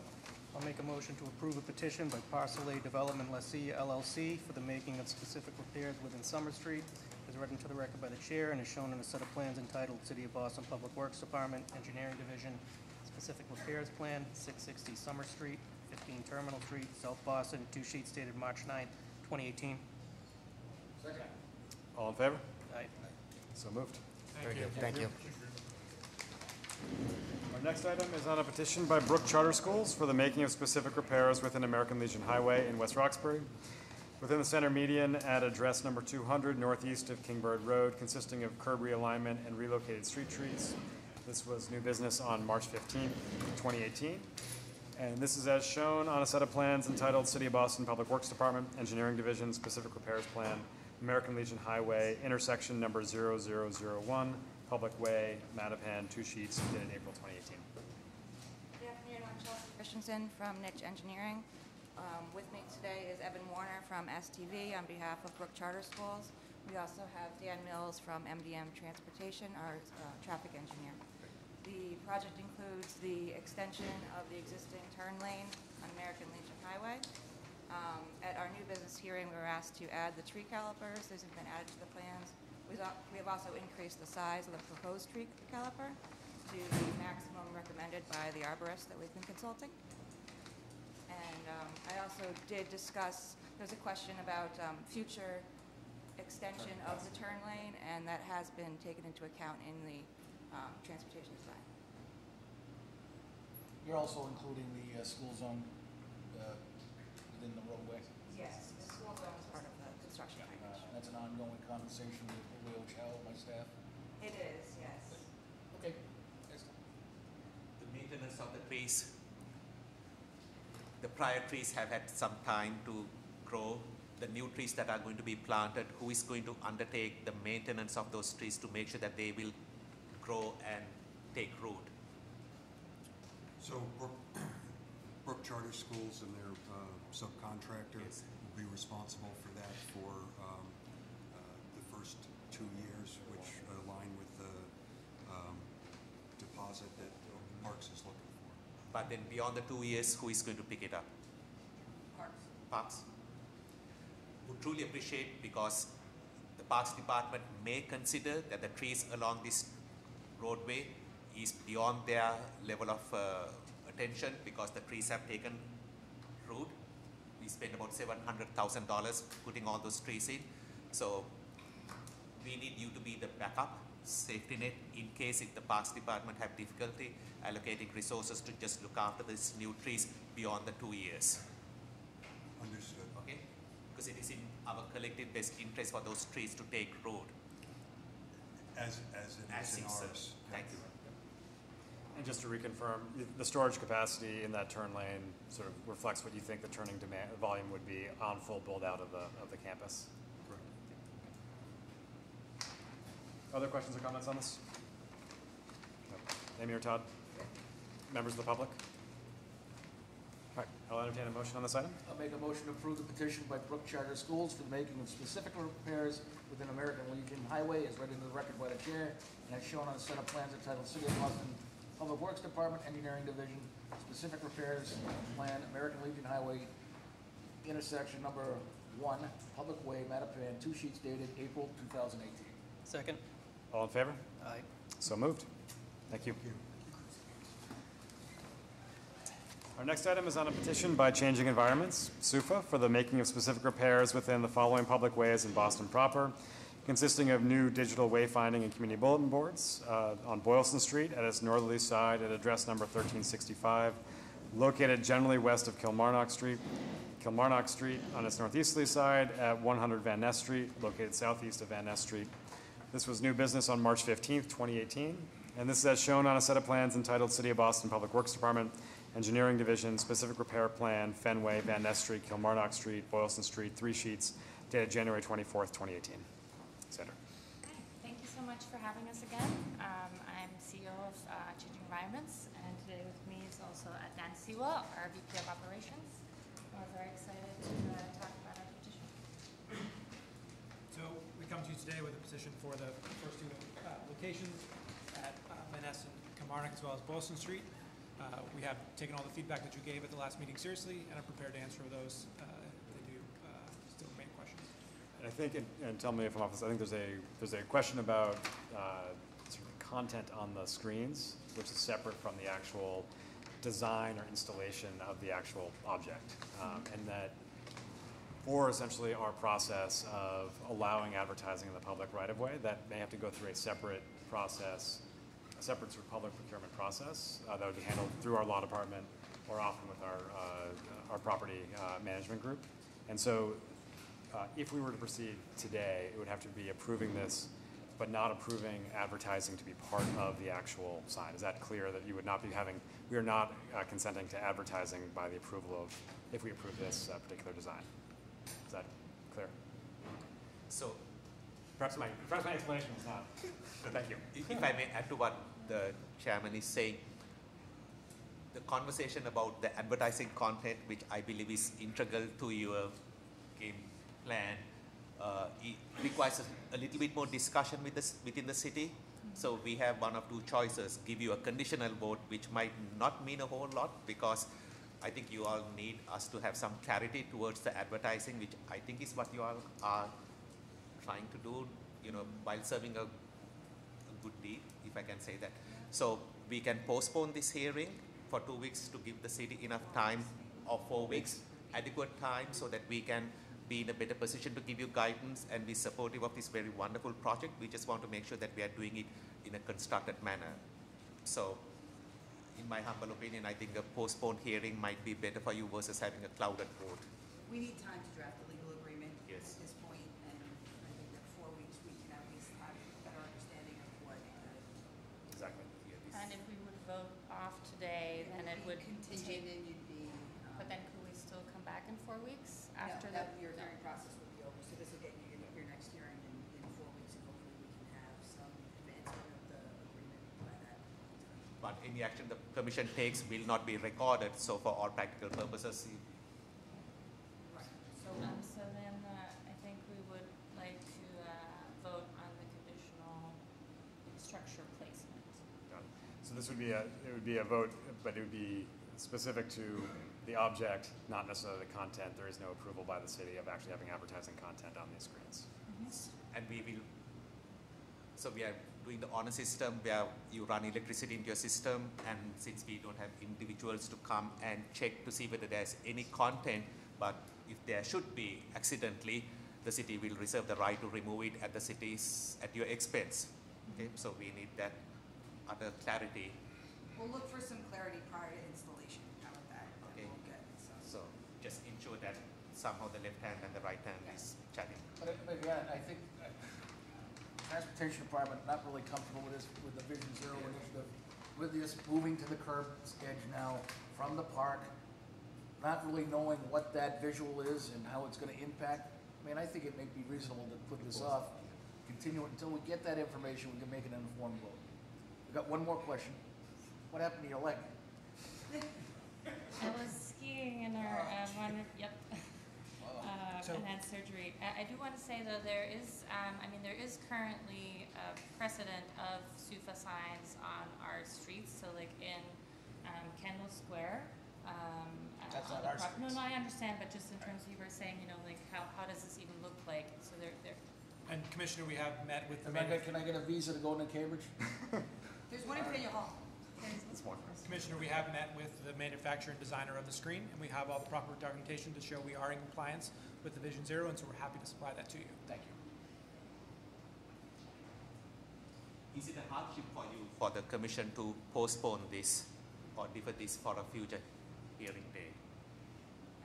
I think it would be great to get the locations in place. I mean, as you know, real-time transit information as well as community content is very valuable for the people within Boston. So I think it would be great to get that installed and vote on that today. I do want to be mindful of one thing, which is, and I realize that these are not there's no excavation, so they're fairly quick to solve, but I'm appreciative of Commissioner Hesford's point that if we were to vote on today, it would also then be just conditional, in addition to the advertising piece, it would be conditional upon sort of final sign off by BTD on, is it sort of on the curb, or is it further off the curb to ensure so there's no distracted driving concerns? Is that fair? That's fair. It's basically hilting into the sidewalk, correct? Yeah. That's, Takes 10 minutes to install. I wish I stopped there.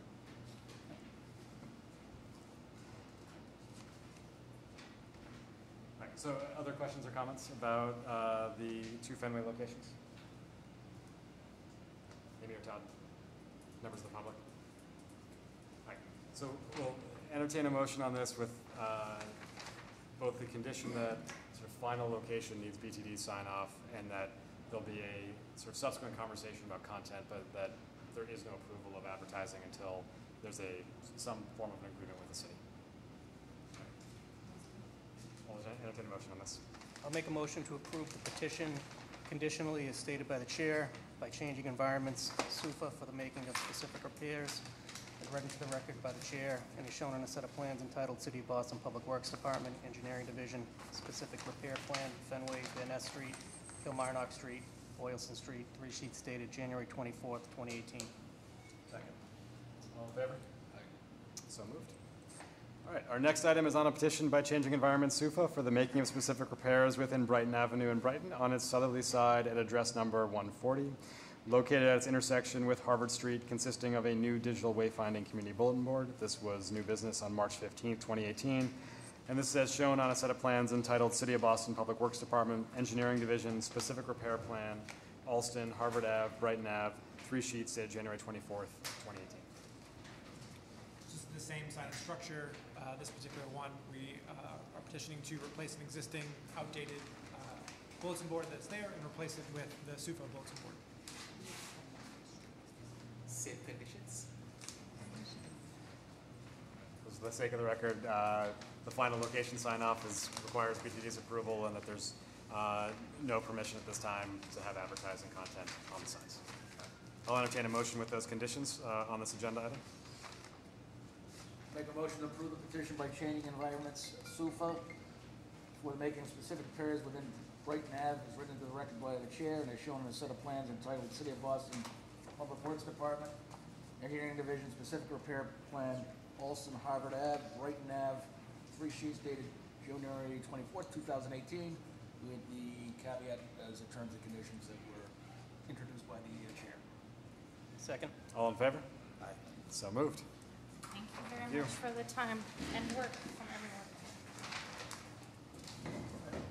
Moving on to new business, our first item is 90-94 Cottage Street in East Boston, a vertical discontinuance on a petition by 90 Cottage Street LLC.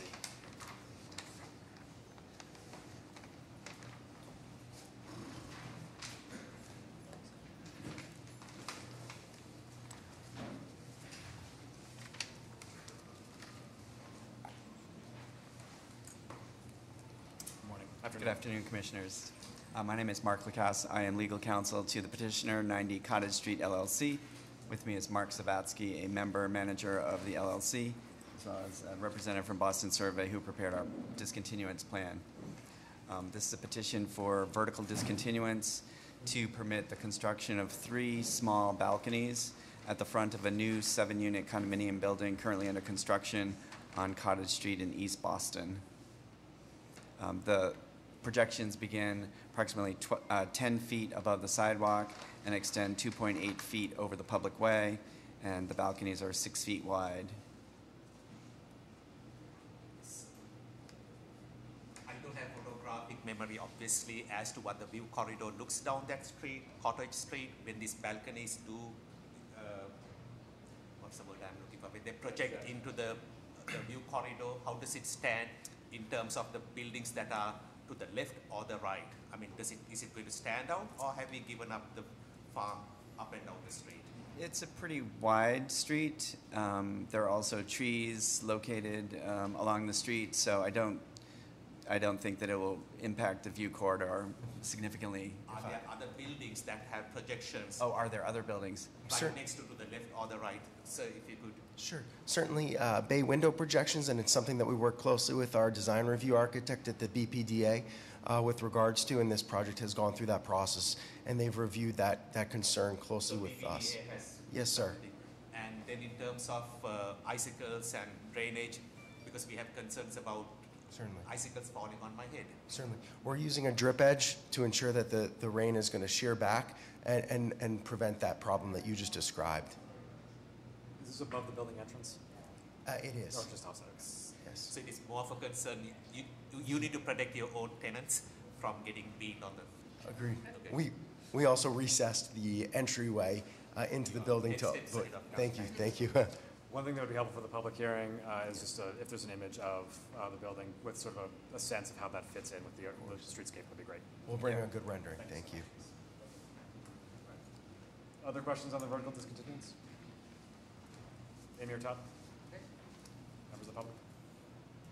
All right, see you in 2 weeks on April 12th. Thanks so much. All right, so then. Our next item is Everett Street in Brighton, and discontinuance on a joint petition by Braintree Street Realty LLC and the WJG Realty Company LLC.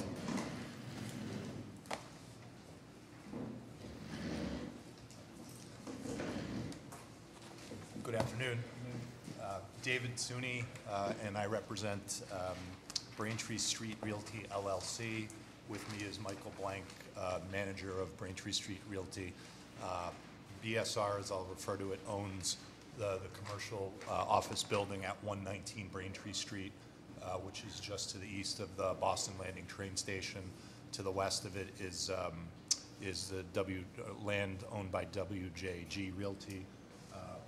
Mr. Jack Slater and Chris Rainier are in the audience also representing WJG. They are a co-petitioner. We are looking to discontinue a portion of the street stub of what we refer to as Old Everett Street. The Everett Street Bridge is just to the west of Old Everett Street, and this is the dead-end portion of what used to be Everett Street as it crossed where the Mass Pike is now. It is property that, while technically is the city has a right-of-way and fee ownership interest in it, it has been used for many years by 119 Braintree Street for its building. And so, along with our co-petitioner, WJG, we're looking to discontinue the parcel. It's about 4,400 square feet, because the parcel is owned in fee by the city, and because the BRA is not interested in doing a taking, we are proposing to move forward with what is a fairly uncommon process, but I think pretty straightforward, to discontinue the parcel and then have the city council issue a release deed. There are a couple of easements related here. WJG is developing the neighboring parcel, and so they've asked for a utility easement in case they need to make connections on this area. Boston Water and Sewer Commission also has some lines running through the parcel, so we are in the process of finalizing an easement with them. And I thought it might be helpful if Mr. Blank just briefly described the property, and then we can go from there. Amy, are the petitioner owning on the both sides of the street? There's two petitioners and they represent ownership on both sides. Both sides, because I think there's a little bit of history either on this side of Everett Street or the other side of the turnpike, where one of the parcels, I think we have a vote file on this. Just want to make sure that the portion that is being discontinued here, people on both sides of that. You're both. Both items. Brilliant. Yes. Yeah, I think really, even though it's a public way, there are just two private parties really that would have any interest in this. And this day will come one day that both of you all will talk, because in the prior it may have been singular conversations. Yes. So, Michael, do you want to address this? So, the history here is my family purchased this property in 1963. It's owned this property all this time. There was a manufacturing plant there at the time, Arthur Blank and Company. We had 300 employees in the building at the time, so we have been utilizing this part of the western side of the building for parking, as well as an area that allows trucks to go into a freight elevator There's handicap access, there's a trash compactor. We've been using it nonstop for 50-plus years, and we're just trying to clean up something that we've been trying to do for many, many years. What was the appraisal process? So, yeah, it gets appraised, we prepare a release deed, that release deed goes to city council to get it voted to be surplus to the abutting properties. And you folks are okay with all of that? Yes, we're okay with all of that, and we'd like to take it in a specific order where we actually resolve finalize the easement with water and sewer, as well as get the deed approved by city council, and then have the commission order be effective after that so that everything gets recorded all at once. The package will be recorded as one with the water and sewer easements, the ownership change, and any cross easements that might exist between the two parties. There's no, are there any access issues with MassDOT or Mass Highway? Yes, from the Turnpike, Amy, on their side, because I think there was a ghost sliver parcel that kept. There's railroad tracks. Yeah, that's the. But it's not an issue. Okay. Okay. And do you have something from MassDOT or Mass Highway that says that? Yes. Great. What are you proposing to do with it? It will remain as currently used. It'll be a parking lot and access to a loading dock and handicap accessibility. Other questions on this discontinuance? Amy or Todd? Members of the public? All right, 2 weeks, good time? April 12th, does that work for you to come back? Or 4 weeks better? Okay. 4 weeks. So 4 weeks. 4 weeks. Perfect. 4 weeks, All right, we'll see you on April 26th. Thank you. Thank you. Yes. Our next item of new business is 21 Merchants Row in Boston proper, a sidewalk cafe license on a petition by 21 Merchants Row Corp.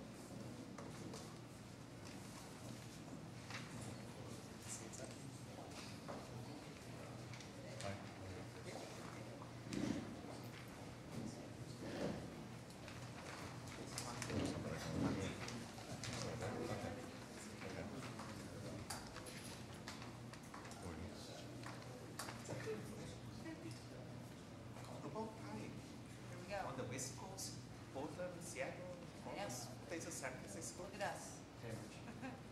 Yes. Getting beat by Cambridge.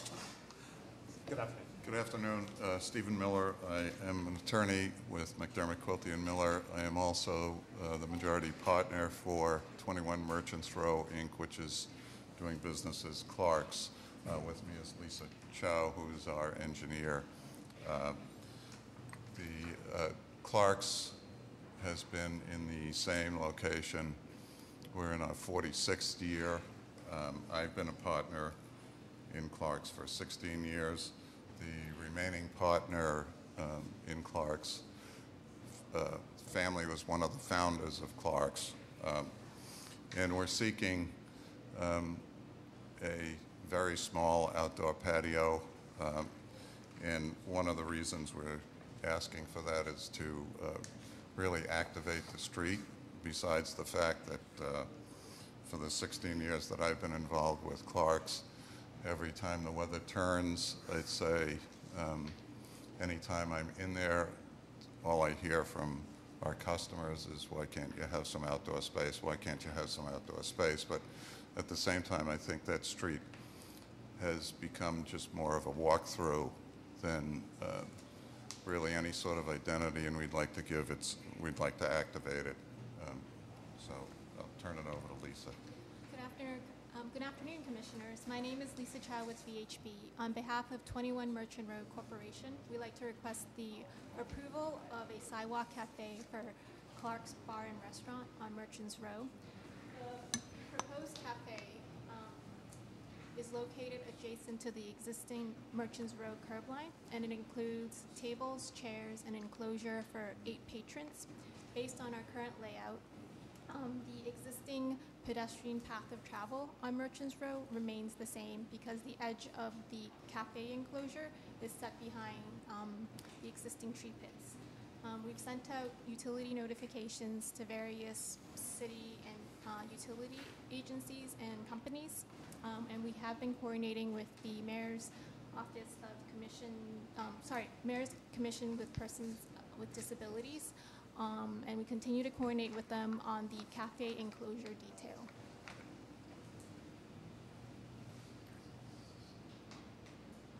So there'll be 2 sets of tables and chairs, and there'll be sort of a post and chain between the street bed and the actual tables and chairs. Is that right? Enclosure will be fixed. Post and chain. Exactly. Truly appreciate you doing this, and you are on the right track. Obviously, that's why you are there. We are here, but just to let you know that the city we are slowly looking into redoing State Street between Congress and the Rose Kennedy. So things like this is a welcome for us because we want to give it some life and character and some personality. So you are helpful in that regard. Thank you. Other questions or comments on the sidewalk cafe list? So is there a tableside service, waitressing outside? Yes, oh yes. So you're coming in the door to the right or the left? So there's, The waitresses will be coming out of the door on this side, Yep. at the corner, and then we'll be coming through this location. It's a little unorthodox that the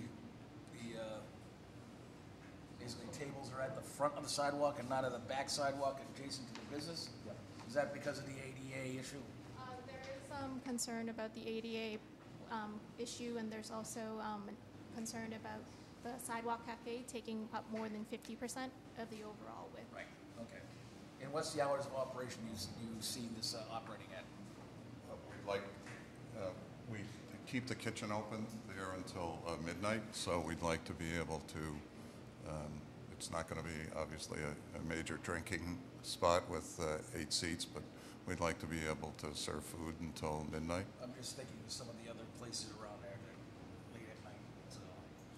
Whatever the That's hours, the licensing board gave us till midnight. Yeah. Other questions or comments? Amy or Todd? Members of the public? All right, 2 weeks, enough time? Come back on April 12th? 2 weeks would be great. All right, see you on April 12th. Just the right time. Thank you very much. Thank you. Our next agenda item is 1785 Columbus Ave, Dimmock Street, Amory Street, and Roxbury, a pedestrian easement specific repairs on a set of petitions by Horizons Watermark LLC.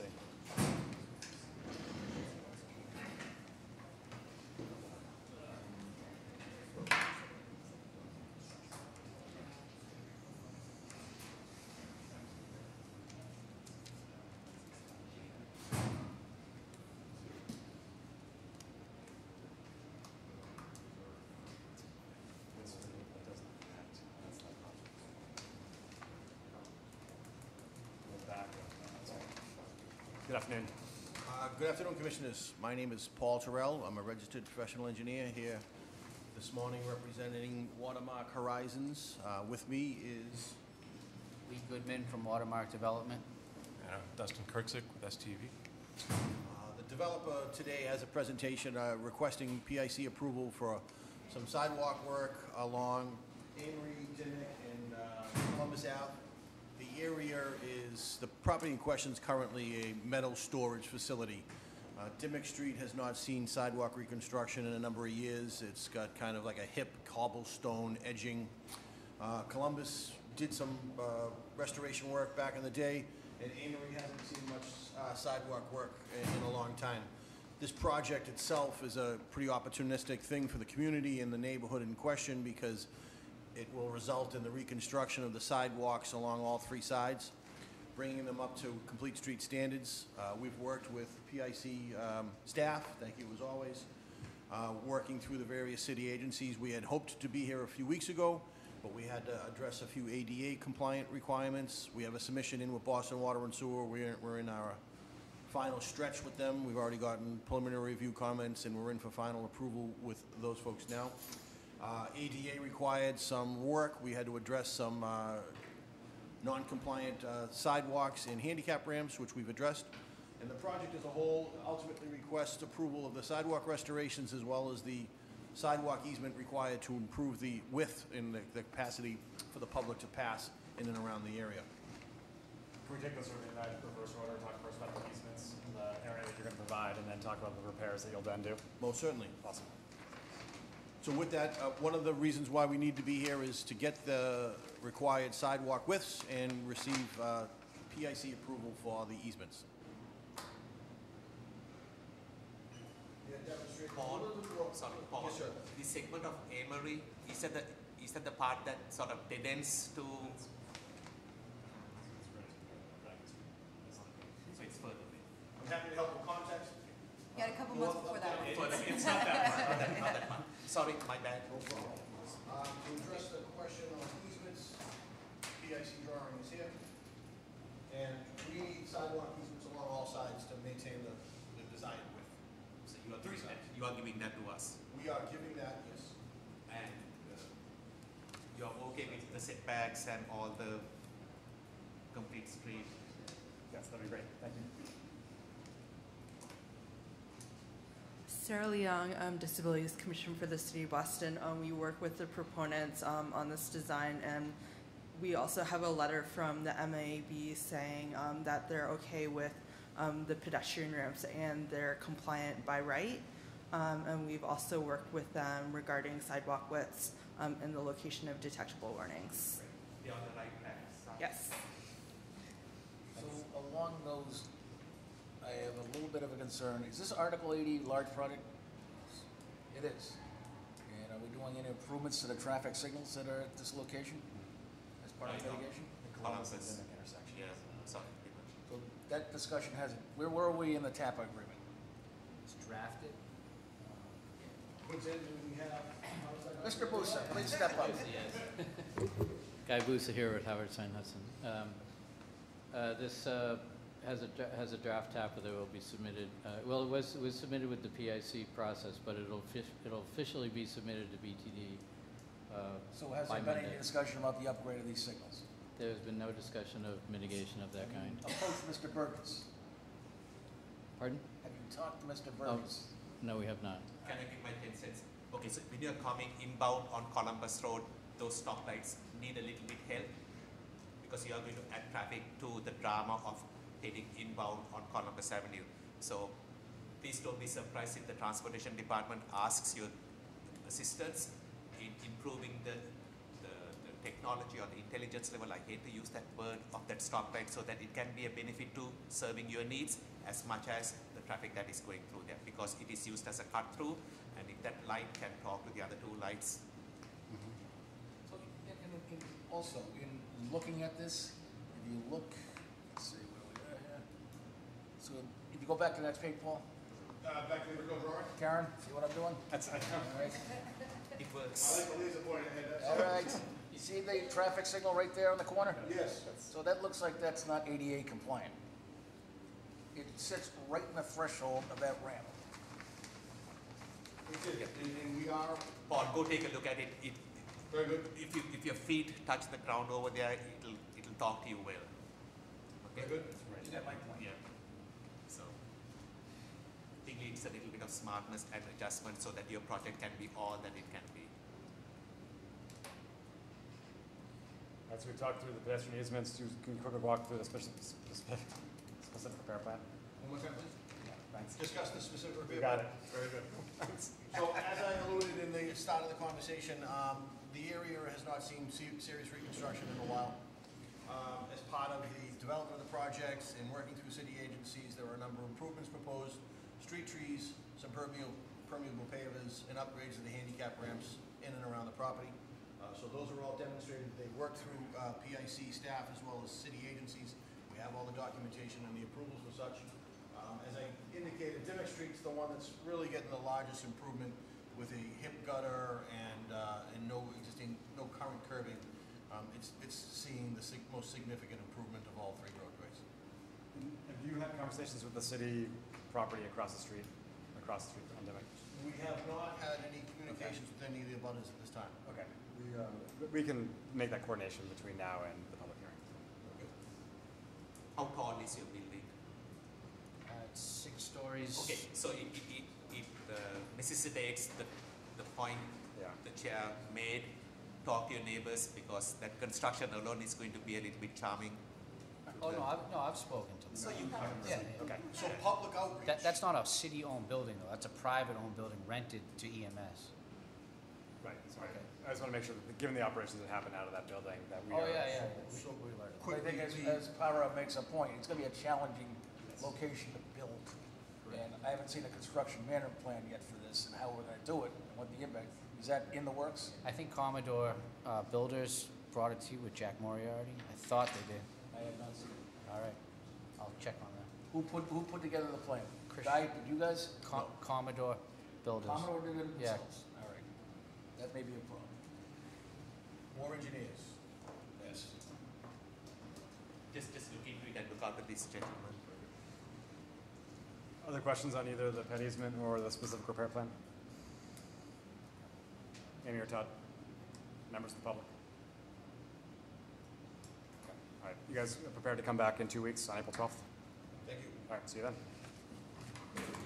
Our next agenda item is 238 St. Potolph Street in Roxbury, a specific repair plan on a petition by Northeastern University.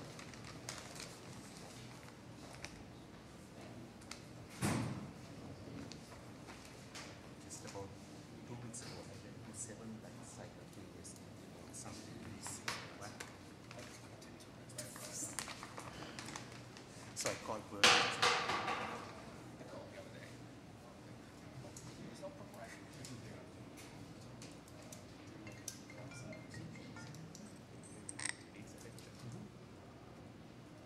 Good afternoon. Good afternoon. My name is James Downing from Howard St. Hudson, project engineer. I'm joined today by Amy Lane from Northeastern University, who's a project manager. Northeastern University is seeking to increase the width of the existing sidewalk on St. Potolph Street between Gainsborough Street and Public Alley 823. The main reason for the increase in the width of the sidewalk is for pedestrian safety, as the sidewalk serves the Matthews Arena. The existing sidewalk is approximately 8.5 feet wide. We're looking to push that out to 13 feet. And of that 13 feet, we have a continuous 6.5 foot stretch of cement concrete with a 3 foot strip of pavers, a second 3 foot of pavers that are permeable. Intertwining between those two strips is a architectural feature accent strip. We're also proposing new street trees. May I interrupt you ever so slightly? Your accent strip does a little snake thing. Correct. Is there some wisdom which I'm not catching on to? Because we have some concerns with ADA issues in terms of color contrast and all of that good stuff. Sure. The landscape architect is present. Shane, if you... I'm going to assume that you all are maintaining all of that good stuff, but then from an ADA perspective, there's a concern about, sir, please. What's the concern with? Serpentine nature of that strip. It's a visual concern? Okay. So the accent will happen, it's going to be granite pavers. And it won't be as much of an accent that you would see in a handicap curb ramp. It's going to be very subtle. It's going to be similar to the granite paving that's next to it. And I'd like to maybe understand better what the extent of... And Sarah, maybe I'll... Why isn't it linear? It's purely aesthetic. It's purely an aesthetic design feature. We just want to make sure you made. Oh, go ahead, Sarah. I'm Sarah Leung, Disabilities Commission for the City of Boston. We did meet with the proponents, and my colleague and I, Patricia, were okay with the serpentine nature and color contrast of those pavers because they were in their furnishing zone, and the proponent has assured us they're providing a minimum of 6 feet standard concrete on the sidewalk. Awesome. We're engineers, we don't understand. Thank you. So there are also some additional improvements. We're adding 11 new street trees. Also providing some seating areas up towards the Matthews Arena area. And also there's some updates to the existing drainage on St. Potolph Street. So this question is to you, ma'am, as the representative from the university. You are taking it all the way up to Public Alley 823, widening of the sidewalk, but that last little block all the way to Mass Ave, does that bit of real estate, does it belong to you or is it someone else? My point is, why are you not continuing the wider sidewalk all the way to Mass Ave? Actually, James might be able to answer this. So the first answer is they do not own that stretch. And the second one, 90% of the equation. there's actually handicap parking spaces across that area. Sorry? There's handicap parking spaces across there, so we're trying to maintain those as well. Given that this is the front of Matthews Arena, is that right? How are you thinking about sort of handling pickup and drop off along this stretch, given the large individuals who come to the arena for events? Have you looked at sort of the actual curb rules along this block? Or not yet? So here's an example. Last week, we had Student Fest. We had 30 buses out here. So you have a plan to do with these buses in special events and graduations and what we're doing with parking out here? Yes. Thank you. But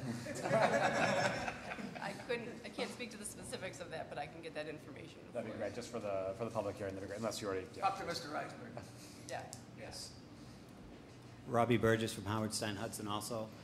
Just to add to the conversation, the sidewalk in question provides a connection to the Gainsborough Street garage, where a lot of the people that are going to Matthews Park. So this is kind of creating a better environment for that. And the covers of the electrical vaults, what are those covers, and so are they acceptable? So the current condition of them is poor, so we're going to basically take the top off and replace them as well.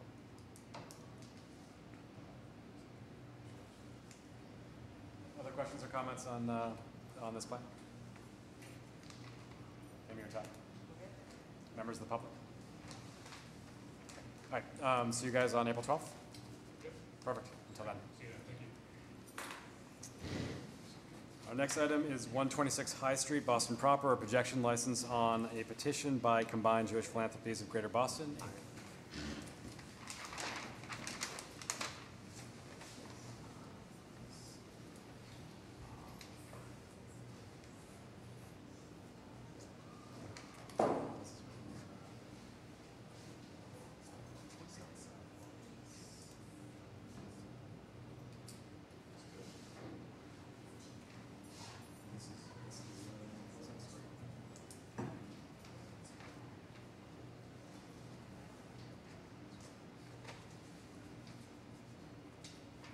James, round two. James Downing, Howard Stein Hudson. I'm joined today by the proponent. Hi, I'm Abby Goldenthal. I'm the Senior Project Manager at Combined Jewish Philanthropies. So the proponent is seeking to construct a new canopy. It's approximately 26.5 feet long, 4.5 feet wide, 120 square feet in size. It'll be mounted on the side of the building approximately 15 feet above the existing 8-foot wide sidewalk. It's going to be internally drained and also heat line traced as well. Be happy to answer any questions you may have. So this has been an ongoing project for at least 2 years with different aspects of the design. In fact, Abby, I think I met you earlier in the fall out on the street on a Saturday when we were doing the window work out here. So is this phase like 3? So the project's gone on for actually a little less than 2 years, and this is the last step of the project. So we've finished the interior of the building, and as part of that needed to change the entrance, so this is the last piece. Great. And just for the record, very nice. Your crews had everything in order, so Good. it was good.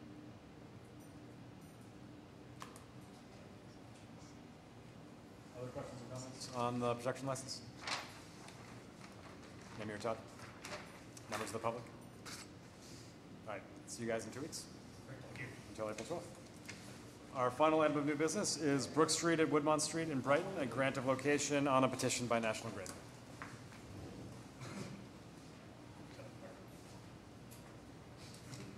They saved the last one. Last but not least. I appreciate your collective patience. And, enjoyable day.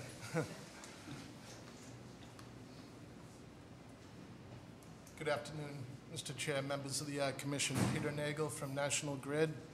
Today I'm joined by Sam Uifo from National Grid, who is our project engineer, and Steve Damiano, who is our regulator pit consultant. And would like to ask the Commission's consideration on replacement of an existing regulator station at the corner of Nonantum and Brook Street in Brighton, moving it roughly a block up the street to a discussed location with Commission staff, and in adherence to city requests of getting that station off of the right-of-way. I think this location works well for us in the sense that it meets that requirement and similarly still enables us to adequately do our work to tie in for the assistance of roughly 900 customers in the area. Peter, in 10 words or less, the new location, the new one. Can you show? Just trying to figure out who lives right next to it.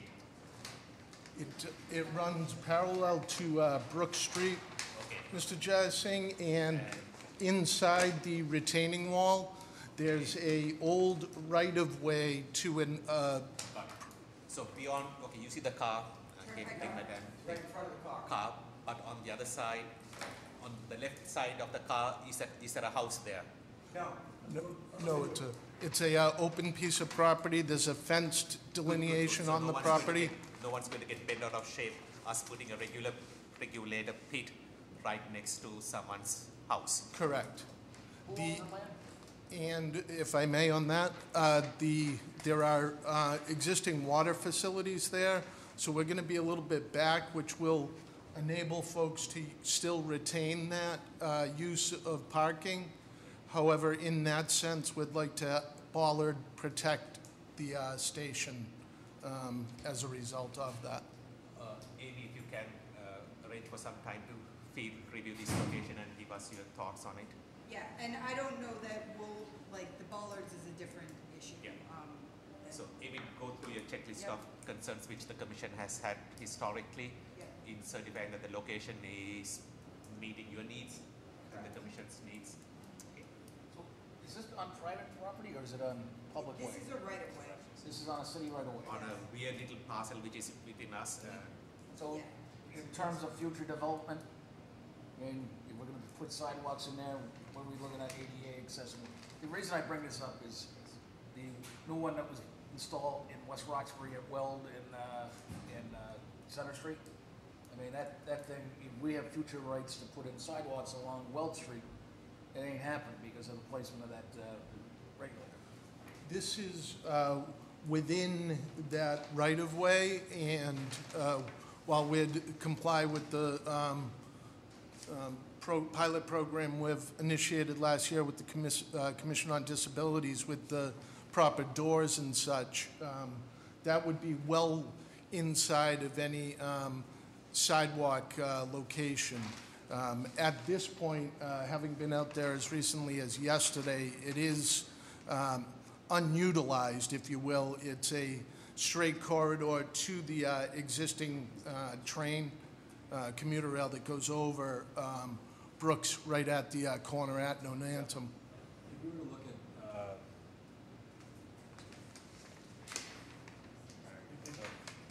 it looks as though that the doors, though, may not be more than 4 feet or 5 feet offset from the retaining wall. And to your point, we want to be able to sort of ensure that if there's a future sidewalk, that sidewalk could then be built as that. Yeah. Which is one of the reasons that we probably would not allow bollards to. Because that may be it.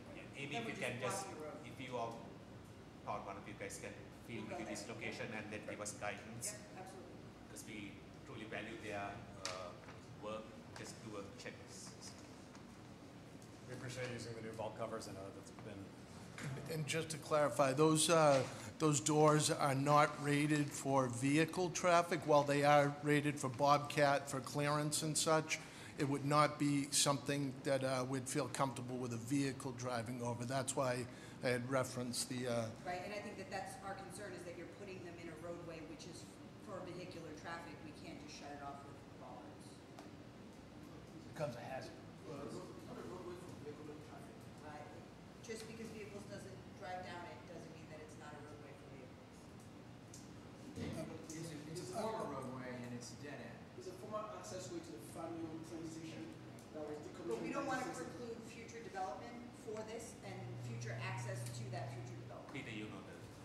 It's not today, it is 10 years from today when we run out of land and someone's going to see this property.